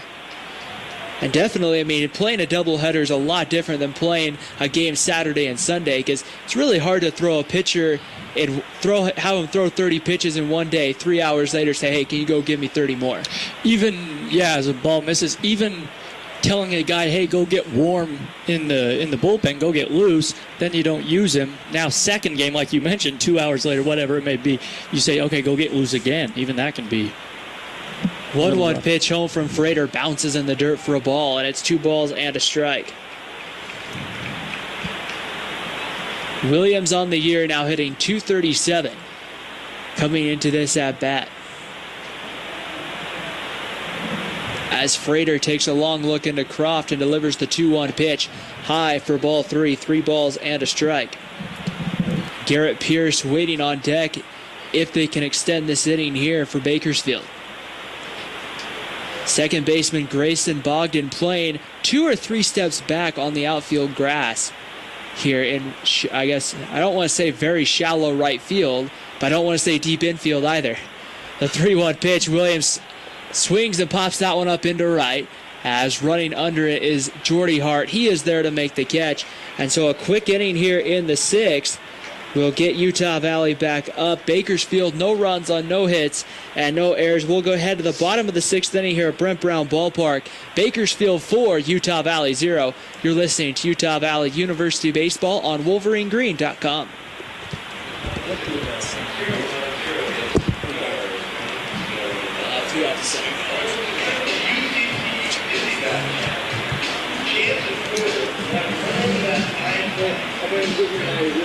For the season, I want to see taking out the ball and everything, and they're doing like a Harry Carey thing. I went out the window, really get out of the game. Make that tradition happen.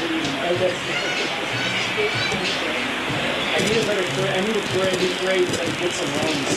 But let's not stop.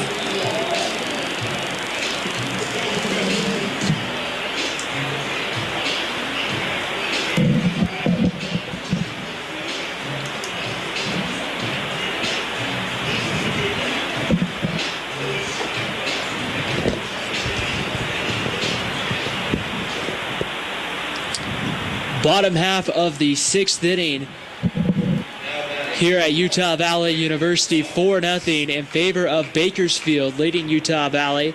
Grayson Bogdan, Sean Moish, and Mark Kruger coming to the plate here, as Utah Valley with no runs on 4 hits tonight, no errors, but they've left all 4 of those base runners on base in this one. And right now they trail by that score as Taylor Aikenhead goes back to work here, and the first pitch is going to be high for a ball. It's 1 ball and no strikes. Bogdan on the day is 1 for 2. He singled in the first and grounded out to the pitcher in the 3rd. And the 1-0 pitch home from Aikenhead bounces in the dirt for a ball. It's 2-0. You really would here like to see Aikenhead have to work and really get that pitch count up, as he's only been at 73 pitches or so, as that one makes it 3 balls and no strikes to Bogdan. What's interesting is he worked so quickly, even in the stretch, it doesn't faze him. He still stays in that rhythm. As that one misses low for ball 4, and Grayson Bogdan is on to lead off the 6th inning. And really, I mean, a situation here, majority of the night, with or without runners on base, Aikenhead has worked from the stretch. Typically, pitchers work from the windup when there's no runners on base, and then work from the stretch with runners on base. Yeah, and he hasn't been in that stretch very much tonight, but he will be here. And we'll see what the Wolverines can do. They got to get a couple runs. You don't want to leave a tall order of 4 runs for the 9th. As Sean Moish gets in there for a called strike, and it's 0-1. Moish on the day is 1 for 2, singled in the first and popped out to short in the 3rd. Hitting in the 3 spot for Utah Valley from the right side of the plate tonight. The 0-1 pitch coming home, that one away. Throw down to first, Bogdan dives back, and it evens the count, and Bogdan is back safely as he dove to the left outside corner of the bag there as the tag came in. 1 ball and 1 strike to Moish. Bogdan gets a lead, and the delivery coming home. That one swung on and hit to center. That's going to fall in front of Jordy Hine in center, and so Utah Valley here has something going in the 6th with a couple of runners on. And now that's going to bring up Mark Kruger, and really with a couple of runners on, you really have that part of that lineup you want coming up with Mark Kruger, and then Brinkerhoff, and even Riley White has swung the bat pretty well so far for you this year. Yeah, here's your meat of the lineup. Kruger 0 for 2 tonight, and Brinkerhoff 0 for 2 as well. But if you ask who you, as you said, who do you want up there, these are the guys you want up there, even though they have struggled tonight against Aikenberg. The bullpen, remains quiet for Bakersfield. As Mark Kruger stands in, hitting from the left side of the plate, and the delivery home is going to be in there on the outside corner at the knees, and it's no balls and a strike. Kruger has flown out to center and struck out swinging in the 4th. As he now has an 0-1 count, takes a long look into the dugout. As Aikenhead sets, checks Bogdan at second. And the 0-1 pitch home as Kruger lays down a bunt. It looks like they're going to say he went. The throw down to second. And there is actually no throw to second. It looked like he was going to throw. So no balls and 2 strikes coming to Kruger. Kind of surprised to see Mark Kruger lay down a bunt in that situation. But at this point, it looks like you're looking for a couple of runs here in the inning. And now with 2 strikes, we'll see if the bunt sign is on as Aikenhead takes another long look out of Bogdan. And the delivery home, Kruger lays off that one away, and it will make it 1-2. Both times Grayson Bogdan's been on base tonight for Utah Valley. Aikenhead's been very concerned about how far away Bogdan's getting off that base. He's been very concerned, and with a 4-run lead, the last thing he needs to be concerned with is Bogdan on second. His run really means nothing right now. 1-2 pitch comes home, and Kruger takes that one away. Bogdan breaks along with Moish, and they'll both advance on what I would assume here. We'll wait for the official ruling of whether that's going to be a wild pitch or a pass ball. I would imagine wild pitch, but we'll see for the official call.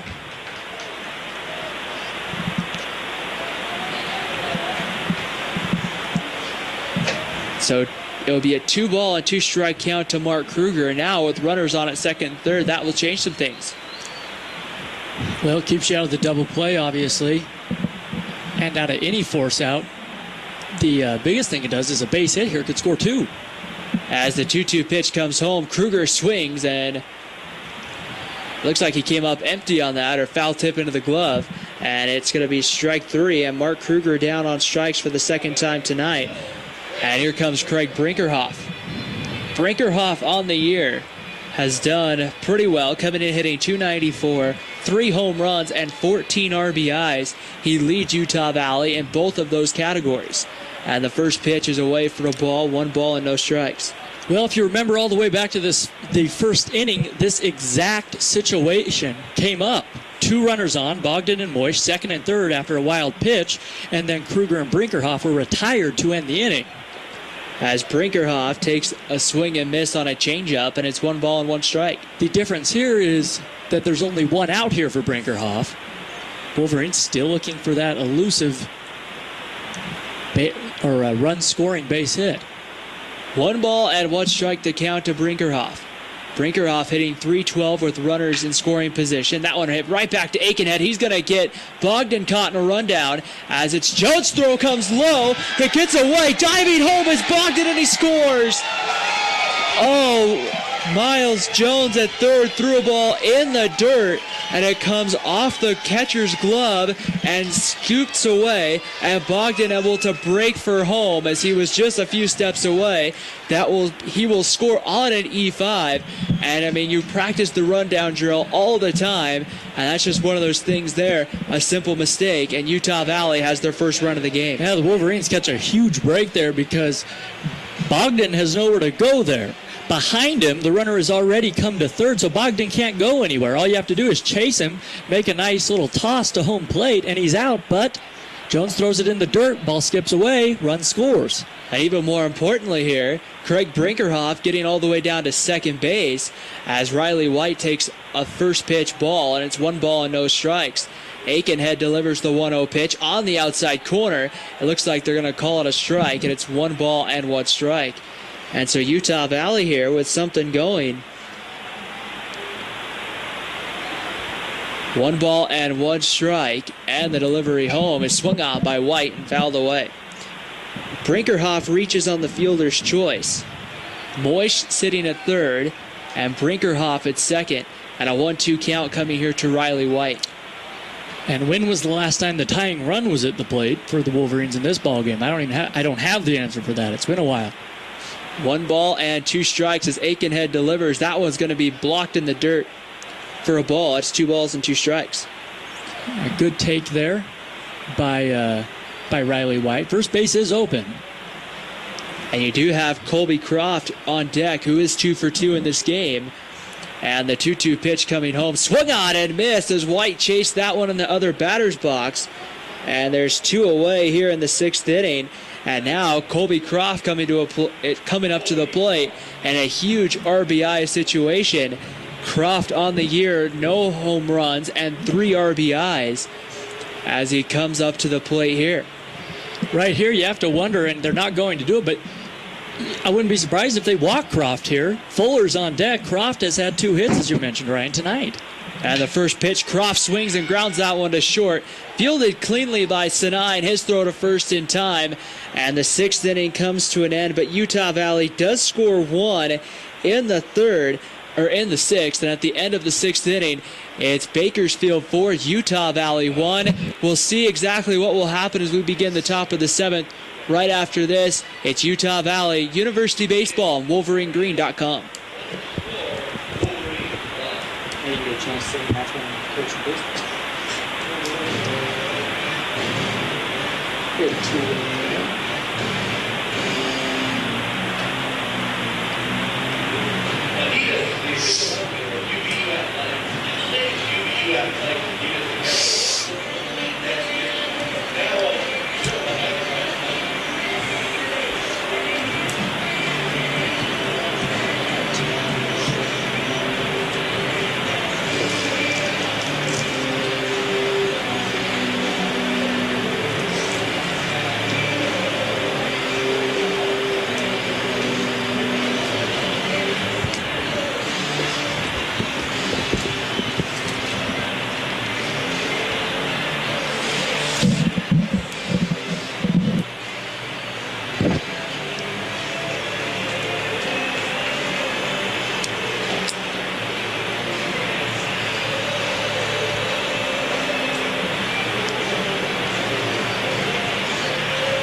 Top half of the 7th inning coming to you from Brent Brown Ballpark. As we head to the top of the 7th with the action, I'll send it over to my partner, Jordan Bianucci. Jordan? Thanks very much, Ryan. 4-1. Bakersfield leads it here. As Ryan mentioned, we head to the top of the 7th inning. The lights beginning to take full effect here at Brent Brown. It's the bottom of the order. the 9th place hitter to be exact for Bakersfield. It's Garrett Pierce, 1 for 2, had a single, scored in the 5th inning. Here's the pitch from Frater. Breaking ball. Misses, and it's 1 ball, no strikes, low and away. Frater started this ball game, has given up 4 runs. I don't believe, I have to look at the line here, but not all of them earned. 1-0 pitch coming. Swung on and lifted high, but foul off to the right side. And the count is 1-1. Poole, the left-hander, still getting warm in the pen just in case for the Wolverines. The story tonight, however, has been Taylor Aikenhead. He's been brilliant, the left-hander on the mound for Bakersfield. 1-1 pitch. That one swung on, ground ball hard past the diving third baseman Fuller and into left field. And the Roadrunners have a leadoff single in the 7th. That ball hit very hard on the ground, one of the hardest hit balls we've seen tonight. And playing in at the edge of the grass was Fuller, so he really didn't have much time to react and made a valiant effort diving to his left, but the ball slipped under. You know, we've talked about that, Jordan, a lot. I know you mentioned it a lot in the 5th and the 6th and a few other times in the game. A lot of the balls hit tonight haven't been hard hit. They have just found all the right holes. Zach Fuller, a great attempt there, just couldn't quite get there. And now we may see a bunt. Riley White holding the runner on at first. In at third on the grass is Fuller. Second baseman, shortstop back. That pitch in the dirt. Nice block by Colby Croft behind home plate. And it's 1-0. So Frater allows the leadoff man on. Right back to the stretch he goes. Wolverines trailing 4-1 here.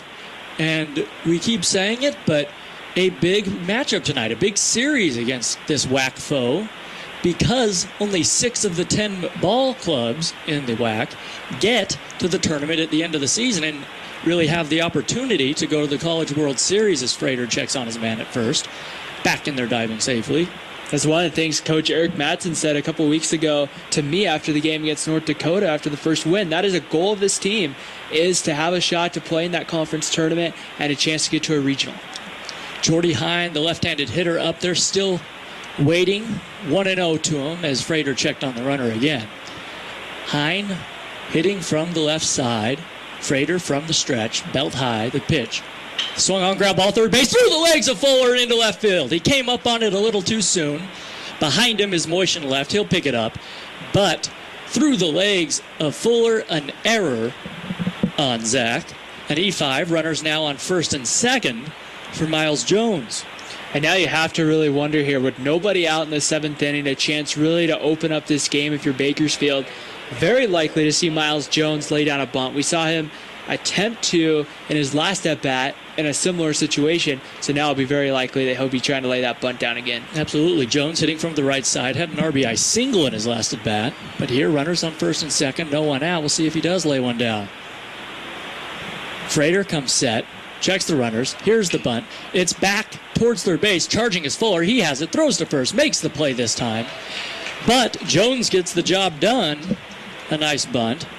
Moving to second and third on the play. Second and third, pardon me, are Pierce and Hine.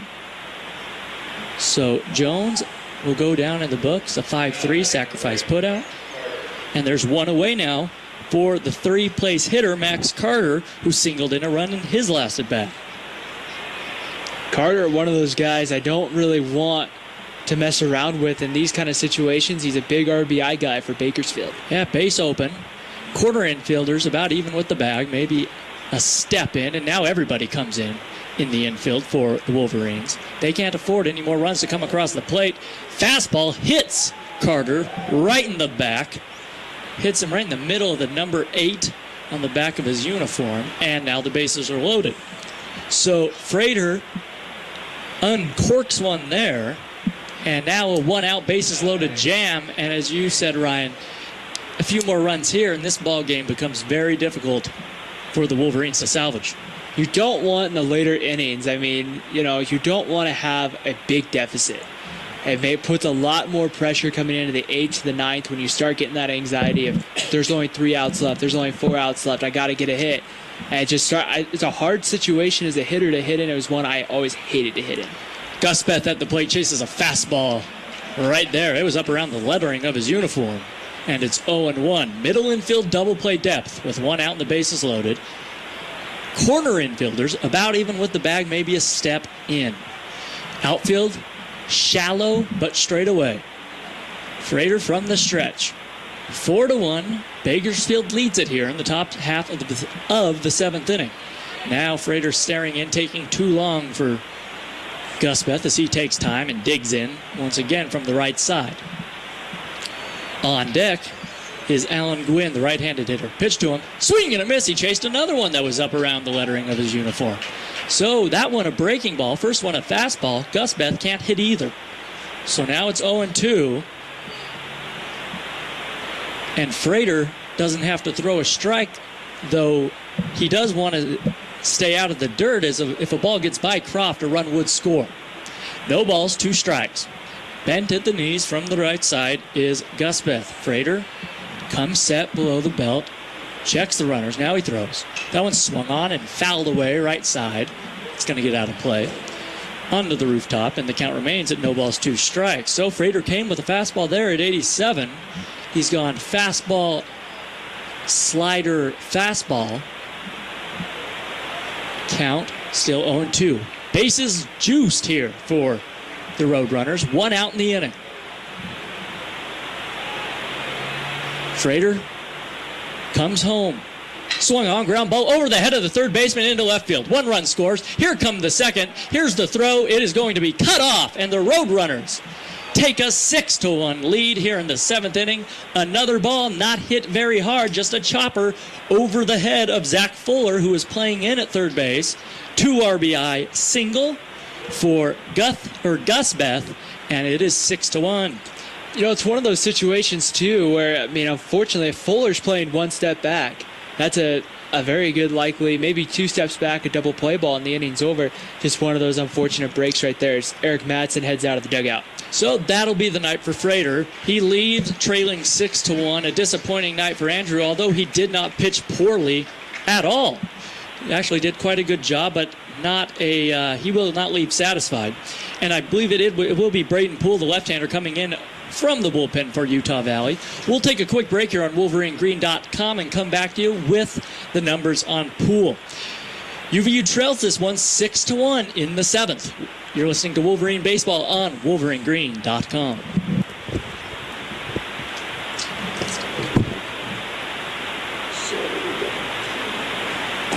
Up and back, you want to do all this. That's it. If you want to bring it back and whenever you're ready. But, I think it's good to put it to that. But do the numbers on the right hand.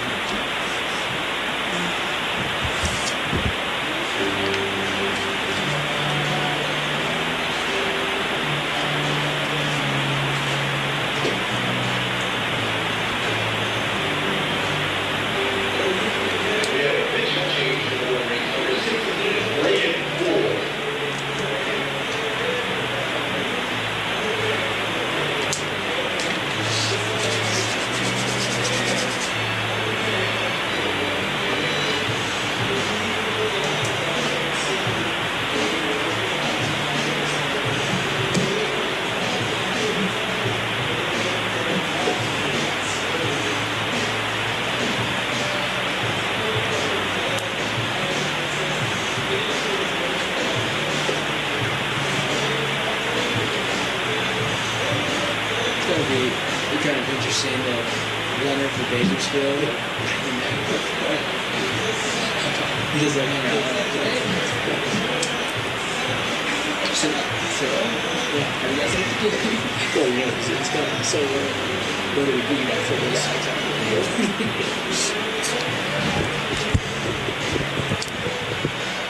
this? Back here at the top of the 7th inning with 2 runs in. New pitcher for Utah Valley will be number 16, Braden Poole. Poole making his 10th appearance of the year, 0-1 on the year with a 4.24 ERA, 17 innings pitched, 18 hits, 8 runs, all of them earned, as he is the junior from Meenan, Idaho. And Jordan, it'll be interesting to see exactly how he can handle this situation with 2 runners on. Yeah, we'll see here. Runners on first and second, 1 out. Poole, the left-hander, working straight from the stretch. He'll face Gwynn. The pitch, down and in.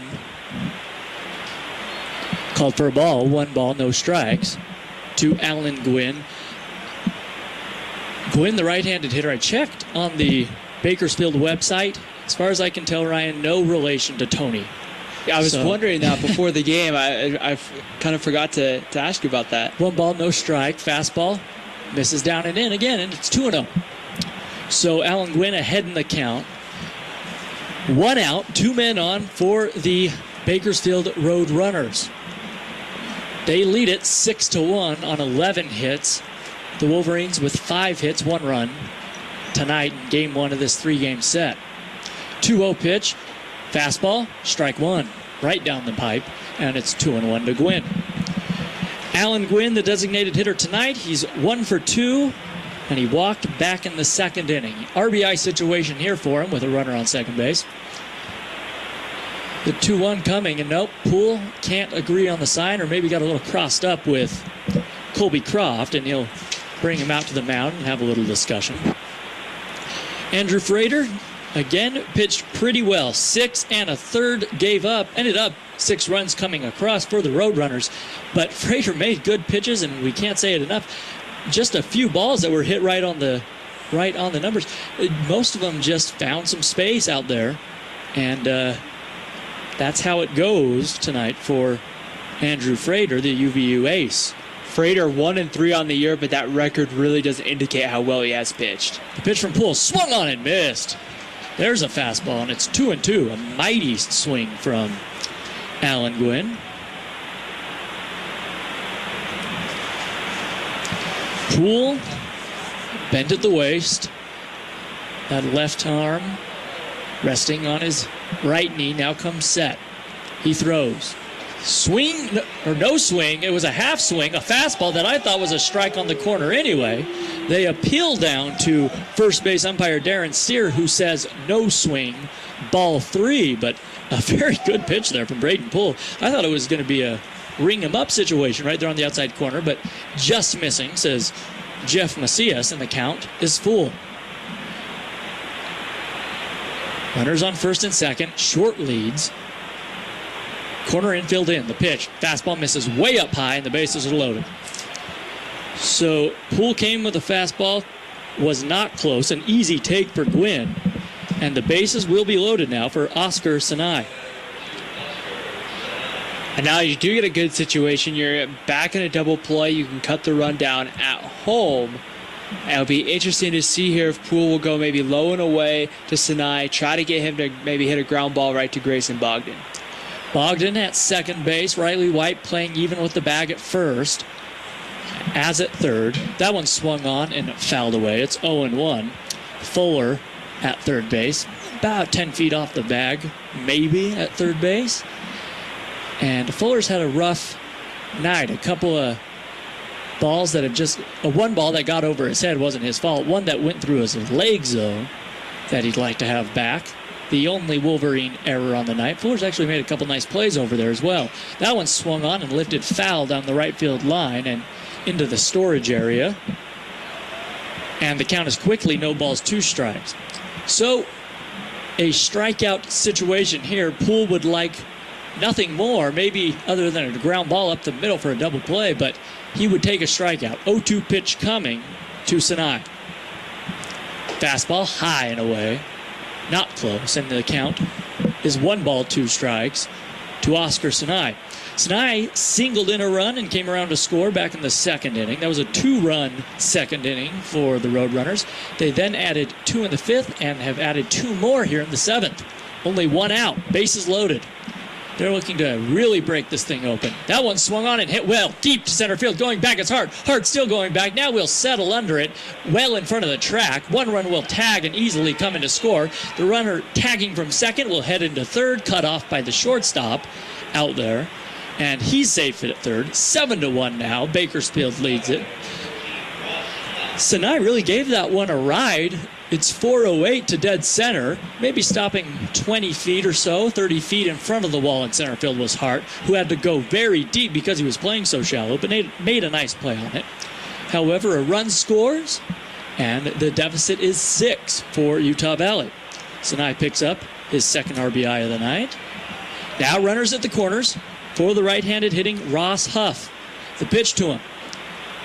Ball down and away from Braden Poole, the lefty.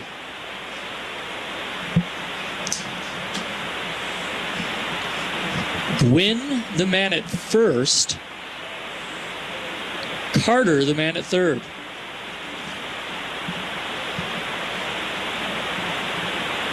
Now a throw over to first base from Poole. And I say Carter. Carter came in to score, pardon me.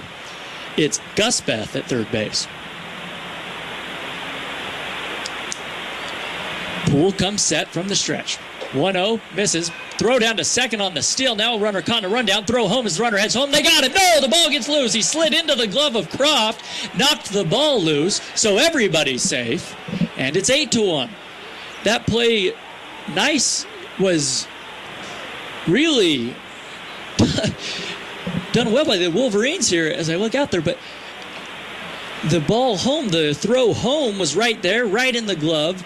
Sliding into it was Gusbeth and knocked the baseball loose out of the catcher's mitt, and the run comes across. Just that's kind of the story tonight for the Wolverines, unfortunately. It's just one of those situations where, I mean, some coaches would say don't throw it in that situation, and they had a good shot to get him. Just the tag was applied right as the momentum was coming home. Yeah, and Croft couldn't hold on. Yeah. 2-0 is the count. But yeah, really a nice play from UVU as that one swung on back to the screen. It's 2-1. To Huff, excuse me. Executed well by the, I believe that was the second baseman, Bogdan, who made the catch down at second base and then threw home. Nice throw. That's a ball I think Colby will say he has to hold on to behind home plate. 2-1 misses down in the dirt. Now it's 3-1. So you could say the route is on. 8-1. Bakersfield leading Utah Valley here. With a man on second base. 2 out in the inning. 3 balls, 1 strike, the count. Poole throws. That one swung on, lifted high into shallow right field. Coming in and settling under it is the right fielder, Brinkerhoff. He makes the play, and the inning comes to a merciful end. The Roadrunners get 4 runs on 1, 2, 3 hits. They leave a man stranded. We head to the bottom of the 7th inning here at Brent Brown Ballpark after we stretch. It is 8-1, Bakersfield.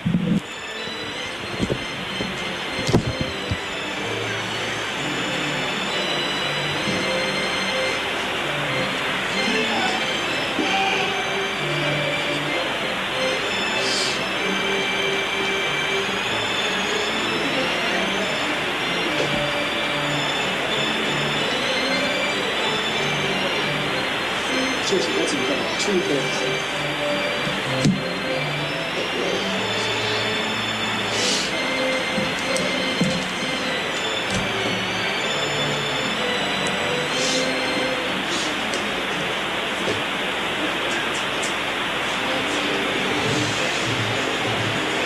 I'm not sure where else Kobe Croft could have applied that tag to get him out. He did it right in up. yeah, he's safe if he hits him, but he got him clean, right? He Yeah. just kicked it out. And you're not, you're not supposed to when they're coming in with the man. Long game. Because I'm just not, like, thinking back, I'm not sure what else would have. That's what I'm saying. If he goes up, I really think, I'll tell you a coach, but I really think that's just a ball he has to hold on to. I don't know how. 8-1, Wolverines trail it as we head to the bottom half of the 7th inning. Back out there on the mound is the left-hander, Taylor Aikenhead. Has been sensational tonight for Bakersfield. He delivers a fastball at 84 miles per hour. I believe it was a ball. It was. 1-0 to Zach Fuller. Pitch to him, breaking ball, and fooled Fuller, and it's 1-1. A breaking ball in on the hands. Fuller kind of just checked his hands there, moved him in toward his chest. Nice pitch. That fastball misses above the belt, and it's 2-1. So this, even if the Wolverines trail by 7 here, good experience for Zach Fuller to face Aikenhead once again. Aikenhead working quickly, as always. This one swung on and fouled out a play to the right side. Fastball. 2 balls, 2 strikes now to Fuller. Taylor Aikenhead, he's quite a sight out there. Tall left-hander, hair down to his shoulders, his trousers below the knee. As this ball sent and hit into left center field, it's going to fall. Fuller's going to head into second with a stand-up double, and the Wolverines have some life. So Fuller hit that ball, just a looper really, but gave it a nice little ride into left center field. Not a line drive by any means. Hine and Pierce came together from center and left, but could not get to it. So Fuller leadoff double, and the Wolverines have a man on with nobody out. A very hard hit ball. We put it, I mean, Jordan, you talked earlier about that's really the deepest part of the ballpark out there to left center is where he hit that, and he hit it pretty well. That brings up Cam Zollinger hitting from the right side. He swings at the first pitch and chops it foul, third base side. Barely getting a piece of it. It's 0-1. Well, that double, the Wolverines will be asking themselves, where was that back in the 6th inning when they had men on base?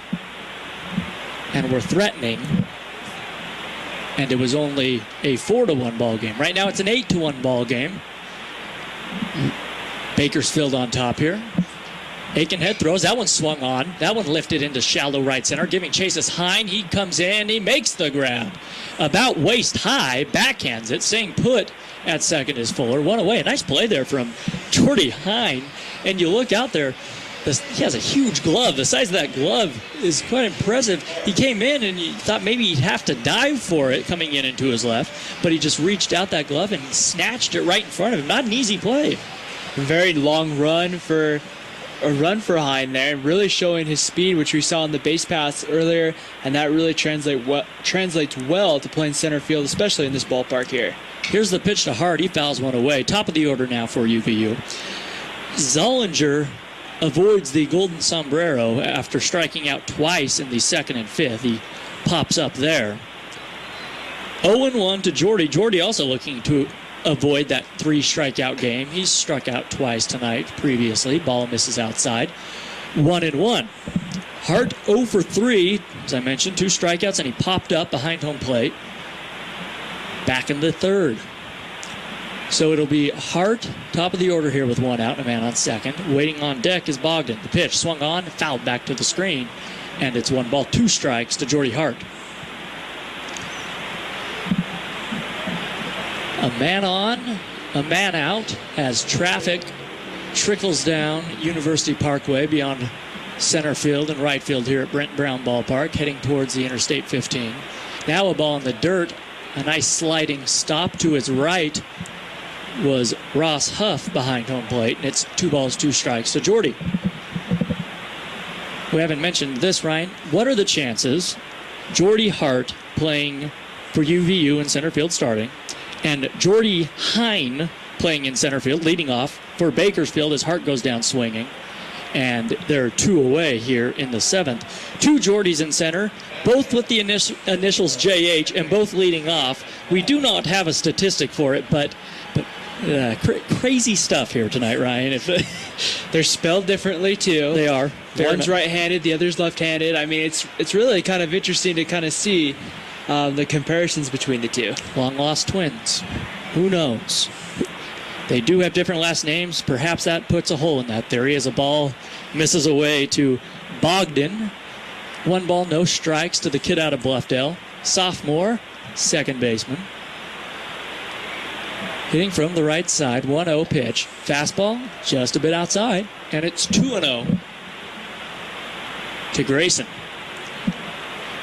Now we see some action in the Bakersfield bullpen down the first base line. A righty getting warm out there just in case Aikenhead can't finish UVU off. Here's a ground ball up the middle. It's played nicely by the shortstop, Sinai. He throws to first for the out, and the inning is over. Oscar Sinai looks very nice, very smooth at second base as he handled a tough hop there, played it into his chest, and throws out Bogdan to end the 7th. A hit, a man left, no runs for the Wolverines. We head to the top of the 8th here. Bakersfield 8, the Wolverines 1. You're listening to Utah Valley Baseball on WolverineGreen.com.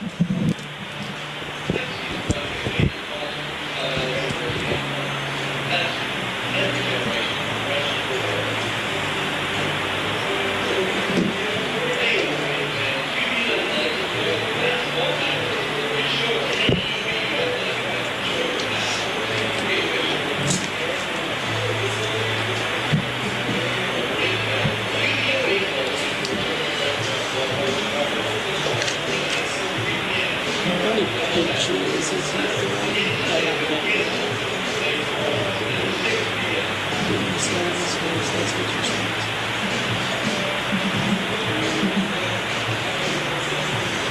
Seven, 107 pitches. What would be remarkable? That North Dakota series, Zach Muckenberg for North Dakota. He was a freshman. He threw 150. Are you serious? 90 complete game. 140 pitches. They used one pitcher on the entire series. He threw it was insane. I was like, I'm sitting there with 112 and he's dead. He comes back out, throws it more. You gotta be kidding me. Jordan Bianucci, Ryan Pickens with you here on WolverineGreen.com. If you're still with us, well, thank you. 8-1, the Wolverines trailing as a fastball catches the corner from Braden Poole. Strike one to Solomon Williams. Top half of the eighth. As I mentioned, Wolverines trailing by 7. There's a ball that's in the dirt, dug out by Croft, and it's 1-1. A cool, to say the least, evening here at Brent Brown. 1-1 pitch coming from Poole. Down low again and away. It's 2-1. Solomon Williams. Big guy. Tall, I should say. Just tall from the left-handed batter's box. That one popped up sky high, foul territory, third base side, coming over is Fuller, giving chase. He'll make the play in front of the bullpen home plates. And there is one away in the 8th inning. So Braden Poole does a nice job right there to get the first out of the inning. And here's Garrett Pierce, the 9th place hitter for Bakersfield.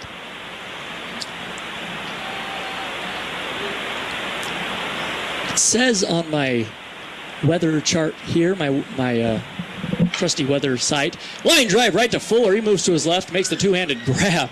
And Zach Fuller getting some action over there at third base.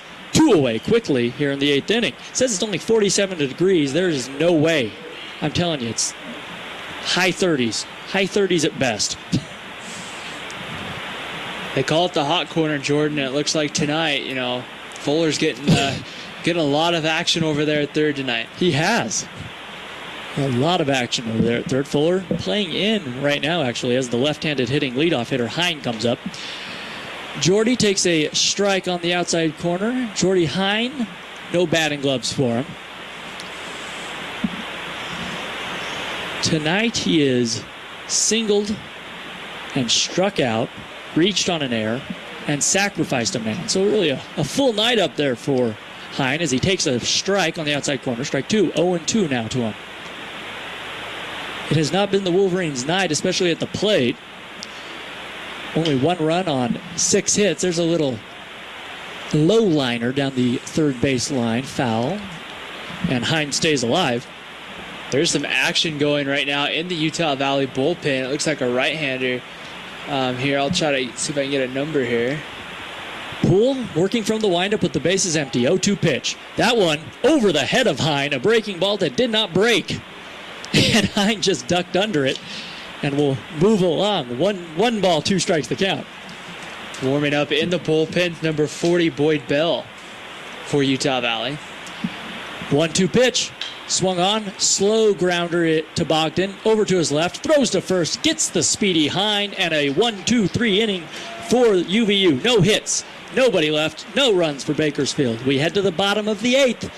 UVU is going to need some magic. They trail 8-1.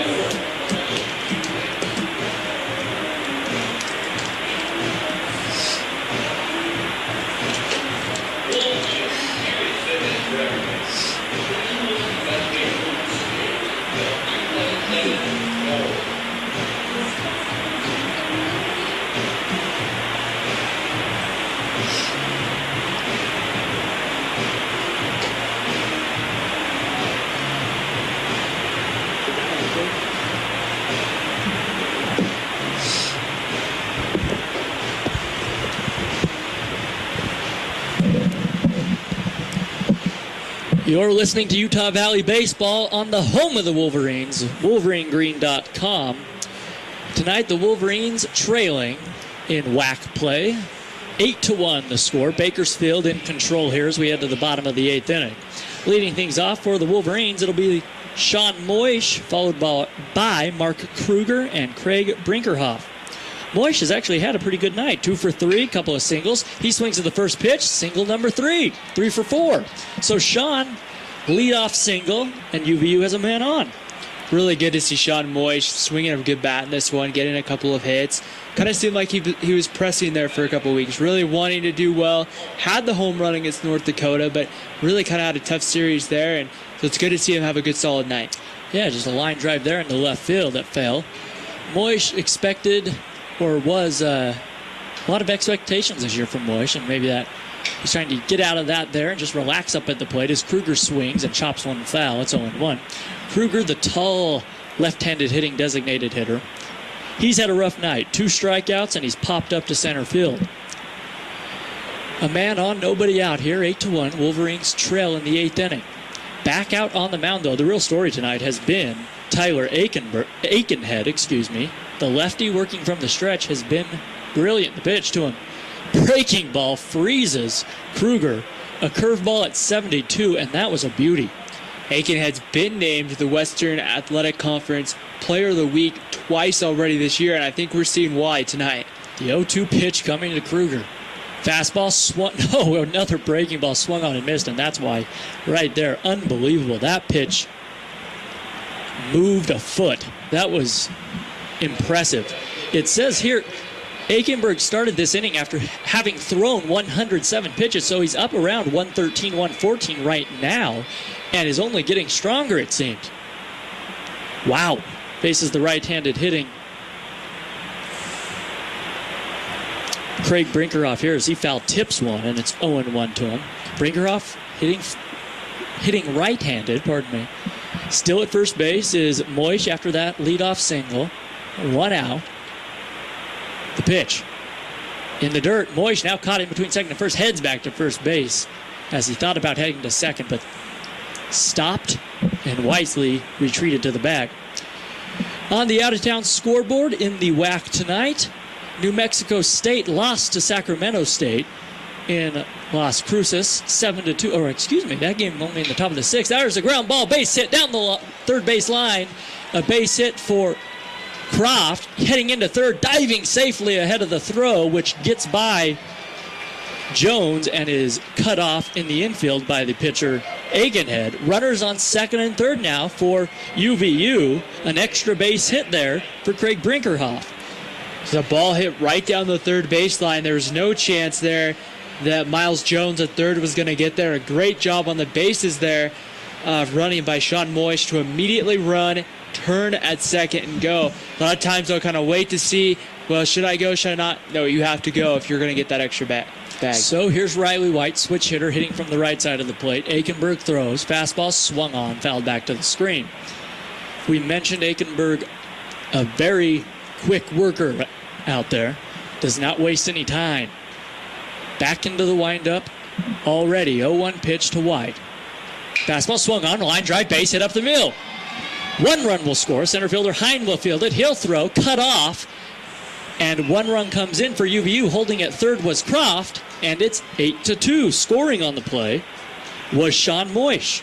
So the Wolverines starting to get to Aikenhead. How they do have a long ways to go as they trail by 6 now, but 2 righties, I should say, getting warm in the pen as we speak for Bakersfield. So an RBI there from Riley White. Hit the ball hard. Runners on the corners for UVU. And Colby Croft will now come to the plate. I said Colby Croft came around to score. That was Brinkerhoff who came.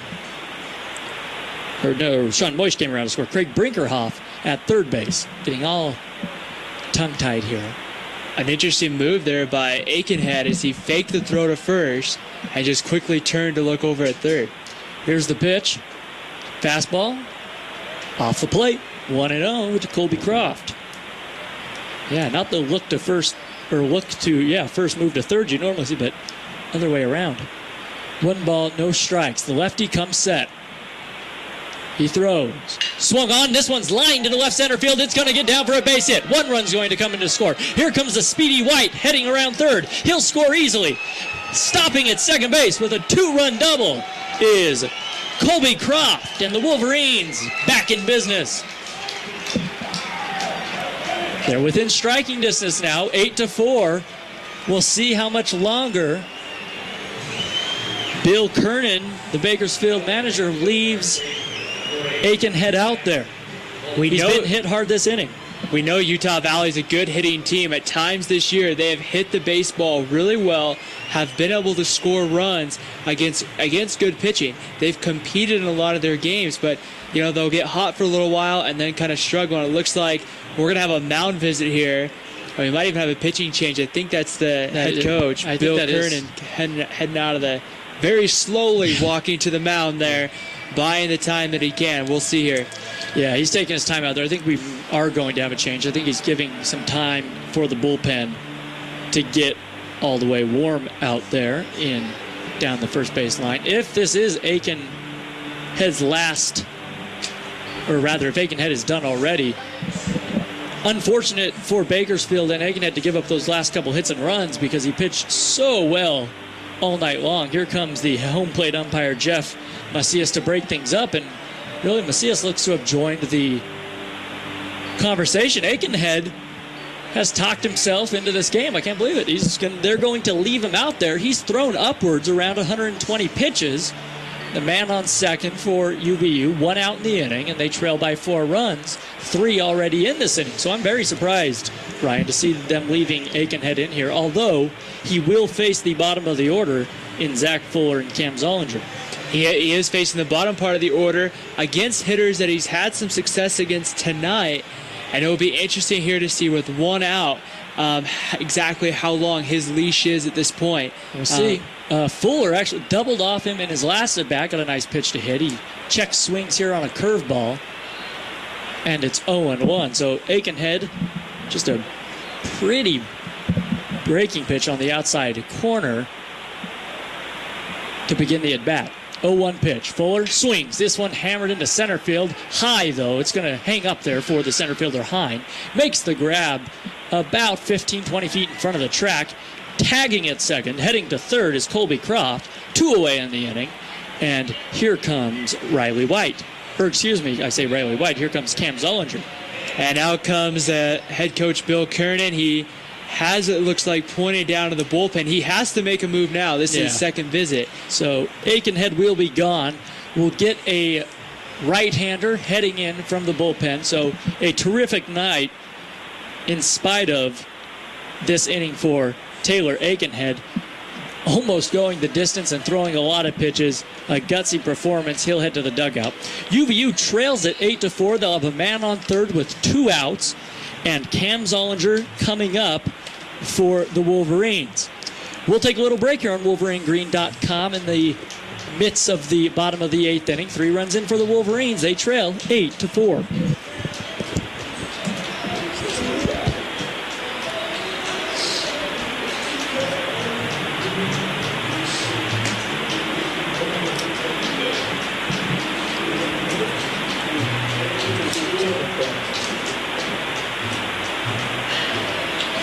Gus, Rainier, Sless, Michaud, Anders. Gus is switch hits. Good pincher for him. He's right. Gus isn't in for the reach record. So when Morsh comes up,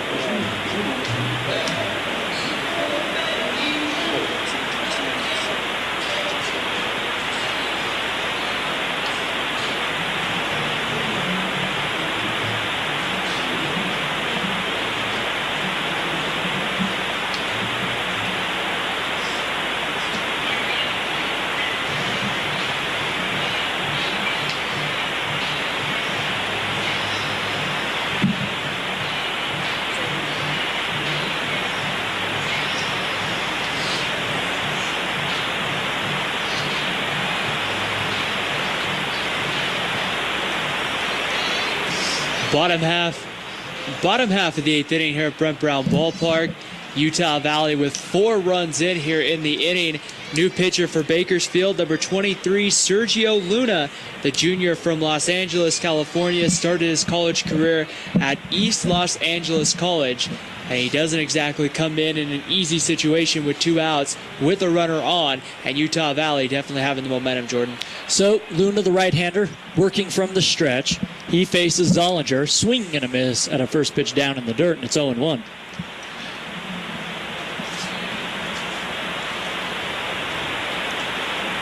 Luna, fastball around 82 to 86, not overpowering. 0-1, swing and a miss there, but he has a brilliant curveball and a nice little changeup. So the curveball seen there by Zollinger and thoroughly fooled. 0-2. The pitch, just a little high, maybe a little outside. Fastball misses.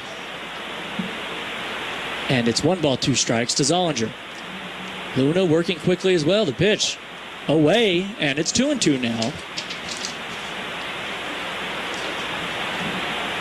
So Taylor Aikenhead left with the man on base. That is his man at third. Pitched beautifully for most of the night. The 2-2 pitch, strike 3 called, curveball right there on the inside corner, and Zollinger strikes out for the 3rd time tonight. UVU, however, they do get 3 runs on 4 hits. They leave a man stranded. We head to the top of the 9th. The Wolverines just trying to stay in this one. They trail 8-4.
Top half of the 9th inning here at Brent Brown Ballpark on the campus of Utah Valley University. Bakersfield 8, Utah Valley 4. New pitcher for the Wolverines will be number 40, Boyd Bell. Bell on the year, a 0-0 record, making his 5th appearance with a 13.50 ERA and 2 2/3 of an inning. So ERA might be a little high. You know, with only 5 appearances, though, it's not necessarily a serious concern. Thanks very much, Ryan. Miles Jones to lead things off here for Bakersfield in the top of the 9th inning. Working straight from the stretch as Bell as he throws a fastball down and away, and it's 1-0.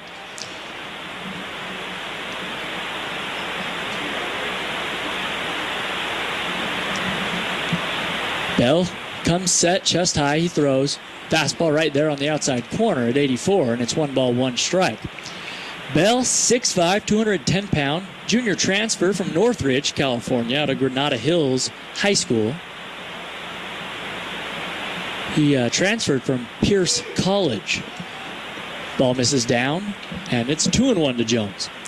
Miles Jones, tonight, he's singled in a run, doubled, sacrificed with a sacrifice bunt, and grounded out. 2-1 pitch. Down low again, and it's 3-1 now. The Wolverines just want a quick 1-2-3 inning here. They trail 8-4 in the 9th. Everyone straight away defensively. The pitch. That one swung on and driven very well into left center field, giving Chase's Hart, and they're not going to get to it. It lands and now skips away from Hart. He picks it up, has it And in there with a stand-up double is Miles Jones. He just found a lot of room out there in left center field, just shy of the Murdoch sign out there, the Hyundai Murdoch sign, and the warning track. That ball was hit a long ways, stays in the ballpark. So Jones with a double here in the ninth, leadoff double. It'll bring up Max Carter, the three-place hitter, hitting from the right side.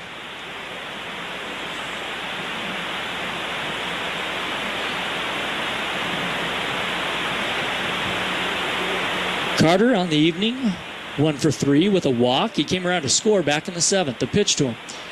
Breaking ball, strike one. And it's no balls, one strike to Carter. Carter, the second baseman. Jones, short lead at second base. Bell comes set. He throws. Another curveball right there on the inside corner. Strike two. Definitely seen a lot of that curveball. Very good break on it. It's just been dropping right in the zone. A lefty and a righty getting warm in the pen for Utah Valley. 0-2 the count to Max Carter. Bell checks his man. Now fastball misses low and away, and it's 1-2. The lefty getting warm for UVU. It's Tyler Sturdivant.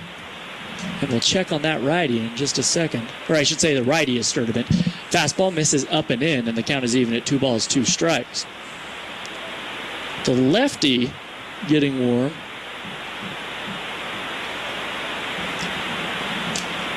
is Torrey Ulibarri. 2-2 pitch, down in the dirt, gets away from Croft. Heading to third is Jones. He gets there standing. And the count is full. Jones advancing 90 feet on the wild pitch.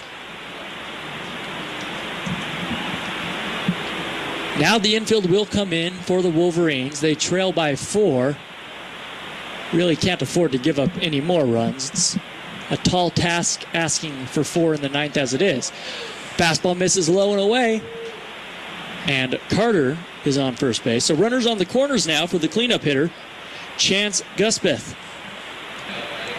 Guspeth tonight, he singled in a run and walked and scored a run. Seems like everybody has done that tonight for Bakersfield. He's 1 for 3.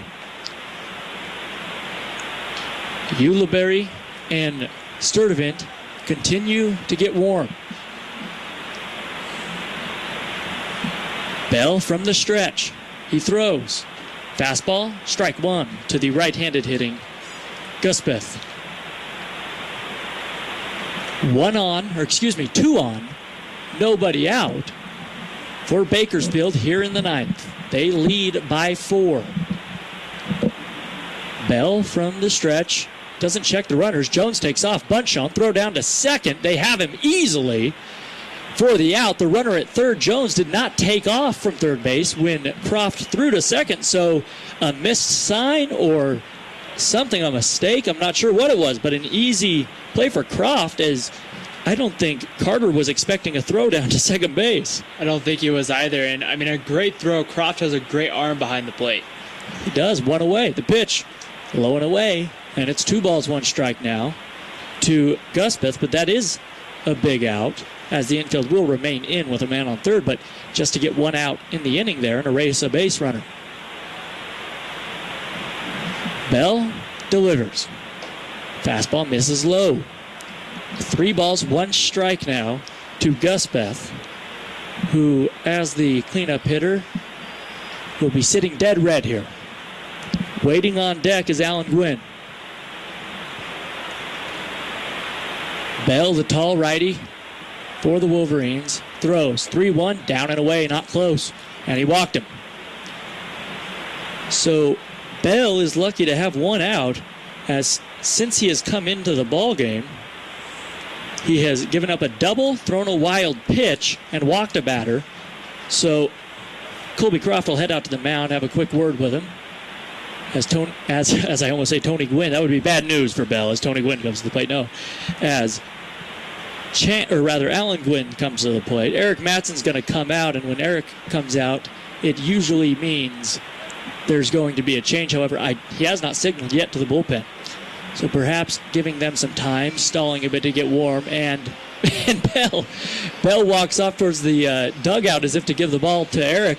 And Eric goes, no, I don't want the ball. Bell, get back on the hill. He may well take it from him still, but he didn't want it yet. I've never seen that happen before. That's not a bad situation to be in here if you're Bell, and it looks like now we'll have the change.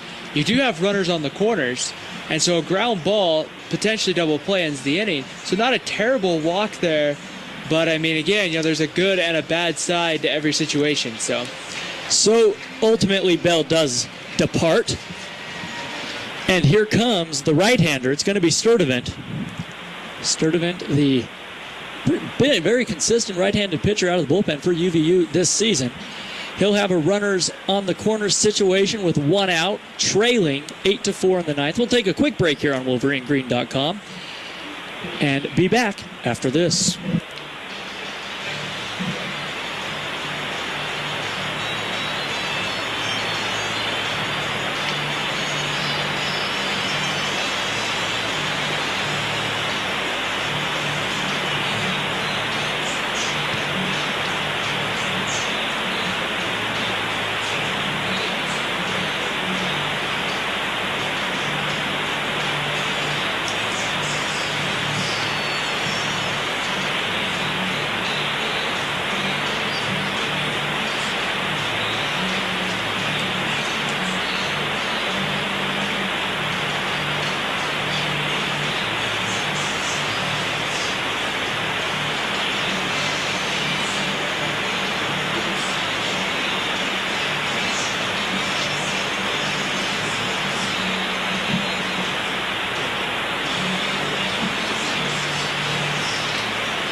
As we continue the top of the ninth inning, new pitcher for Utah Valley will be number 26, Tyler Sturdivant.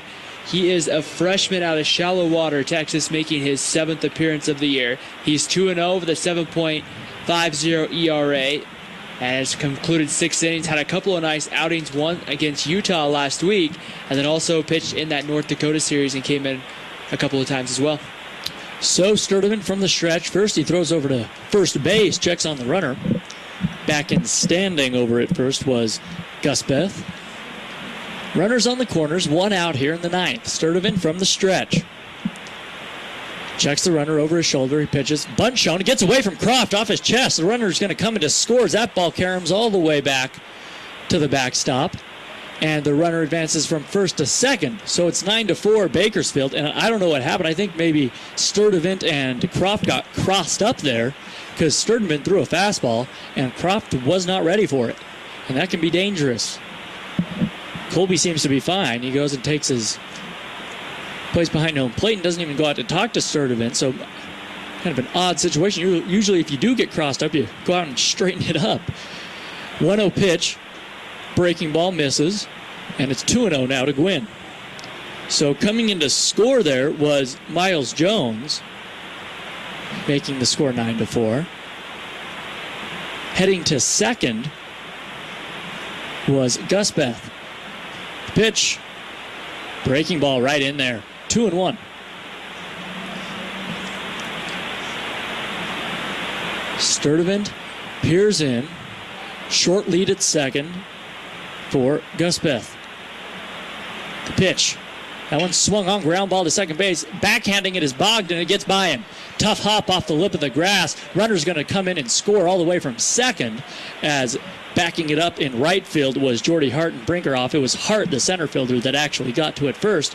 But a single and an RBI for Alan Gwynn, and it is 10-4 Bakersfield. Bogdan, I'm not sure. That ball was hit very hard on the ground. Not sure he was ever going to be able to stop that just with the glove. It would have been a sensational play, but it kind of took a hop right over him anyway. A base hit there. So here is Oscar Sinai. He check swing. No, he did not go around. And it's 1 ball, no strikes to him. Win it first. Bakersfield leading 10-4 here in the 9th inning. 1 out. The pitch. Ball misses down low, and it's 3-1. The UVU faithful sticking around here in the late innings of this blowout game as it is right now. A 6-run lead for Bakersfield. Blankets, winter coats out. Ball misses low and away, and it's 3-0.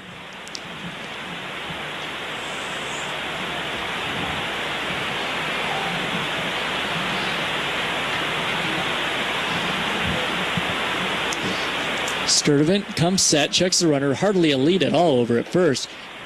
Fastball, low, says home plate umpire Jeff Macias. I was wondering if he was going to call a strike there, as soon as that ball crossed the plate, Oscar Sinai headed for first base. But here comes Eric Matson, and he's going to make a change. So Sturdivant, unable to get an out, gives up a base hit and walks a man. And here comes the lefty, Ulibarri. Pardon me. We will take one more break. 2 runs are already in here in the 9th for Bakersfield. 2 men on, runners on the corners, as Ulibarri will get set or get warmed up on the mound. UVU trailing by 6 here in the 9th. You're listening to Utah Valley Baseball on WolverineGreen.com.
Back here at Brent Brown Ballpark as we continue the top of the 9th inning. New pitcher for Utah Valley, number 36, Tori Ulibarri will come in, the senior from Salt Lake City, Utah, as he's making his 6th appearance on the year. No wins, no losses, a 7.36 ERA and 3 2/3.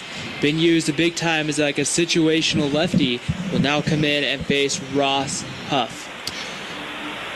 So here we go. Huff from the right side in the batter's box. Ulibarri comes set.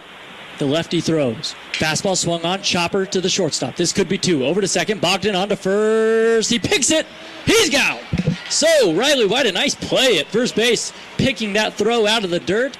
The usual outfielder does a nice job over there, and the inning is finally over. So Ulibarri, 1 pitch. He gets the job done. We head to the bottom of the 9th, a tall task for Utah Valley. They trail 10-4. You're listening to Utah Valley Baseball on WolverineGreen.com.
We head to the ninth here as the Wolverines trail 10-4. It'll be the top of the order for Utah Valley. It'll be Jordy Hart, Grayson Bogdan, and Sean Moish. The Wolverines need 6 runs to tie, 7 to win, or they will fall in this first game of a 3-game series between these WAC foes, UVU and Bakersfield. Back out there is the rider, Sergio Luna. First pitch swung on and fouled off to the right side, and it's 0-1. Hart on the night hasn't been good from home plate. Made a couple nice plays in center field, but at the plate he's 0 for 4. Pitch, swing and a miss, a fastball up high. He chased it. It's quickly no balls, 2 strikes. Sergio Luna, the righty, from the windup. 0-2 pitch, swung on, ground ball, foul down the third baseline. And wow, what a play though from the third baseman, Miles Jones, to backhand that ball near the bag and make a very nice throw across the diamond. But it doesn't matter. It was foul. Even the play at first by Williams there, picked that out of the dirt, was good as well. It was kind of... It was almost a shame it wasn't. It was a very nice play on both ends. But good news for Wolverine fans and Jordy Hart. He's alive here. Bases empty, nobody out. 0-2 pitch. That one, strike 3 called. A curveball that crossed him maybe at the belt. A little high as the home plate umpire hears it from a few fans, but Hart heads back to the dugout. A brutal night for Hart. 0 for 5 with 4 strikeouts. 1 away here for Grayson Bogdan. First pitch to Bogdan. Curveball stays up high to the right-handed hitter. And it's 1 ball, no strikes. 1-0 pitch. Down, and it's 2-0. Luna working quickly in relief. Taylor Aikenhead started this game and was sensational as a fastball catches the outside corner. It's 2-1. He went all the way into the 8th inning. He went 7 1/3. Or 7 2/3 rather. Here's a strike taken again. 2-2 now to Bogdan. Everybody straight away as the wind dies down now. Just a cold March evening here at Brent Brown. 2-2. Curveball, and just getting a piece of it was Bogdan. Recognizing the breaking ball out of the hand, but just getting around on it as he tapped that one foul at home plate. 2-2 pitch. Did he chase? He did. He went around, tried to check his swing on a breaking ball outside, couldn't do it, and they're quickly 2 away here in the 9th, and here's Sean Moish. Luna has loved to go with that 2-pitch breaking ball. He got Zollinger looking on the slow breaking ball, including Hart, and then gets Bogdan there on what looked to be a slider. So with 2 strikes, probably going to see something off speed. A lot, and very good off speed. Here's Sean Moish, switch hitter hitting from the left side. There's a curveball, strike 1. You look at the scorebook tonight, the score sheet. A lot of strikeouts for Utah Valley. They have not put the ball in play a lot. Here's another curveball. That one just missed outside. Pretty pitch there. 1 ball, 1 strike to Moish. But that'll be something to look to improve on tomorrow. 1-1 pitch, curveball, just missing high, and it's 2-1.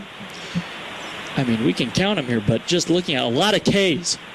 2 balls, 1 strike. Luna throws. That one swung on, ground ball, first base. This should do it. Williams has it. He will take it himself, steps on the bag, and the ball game is over.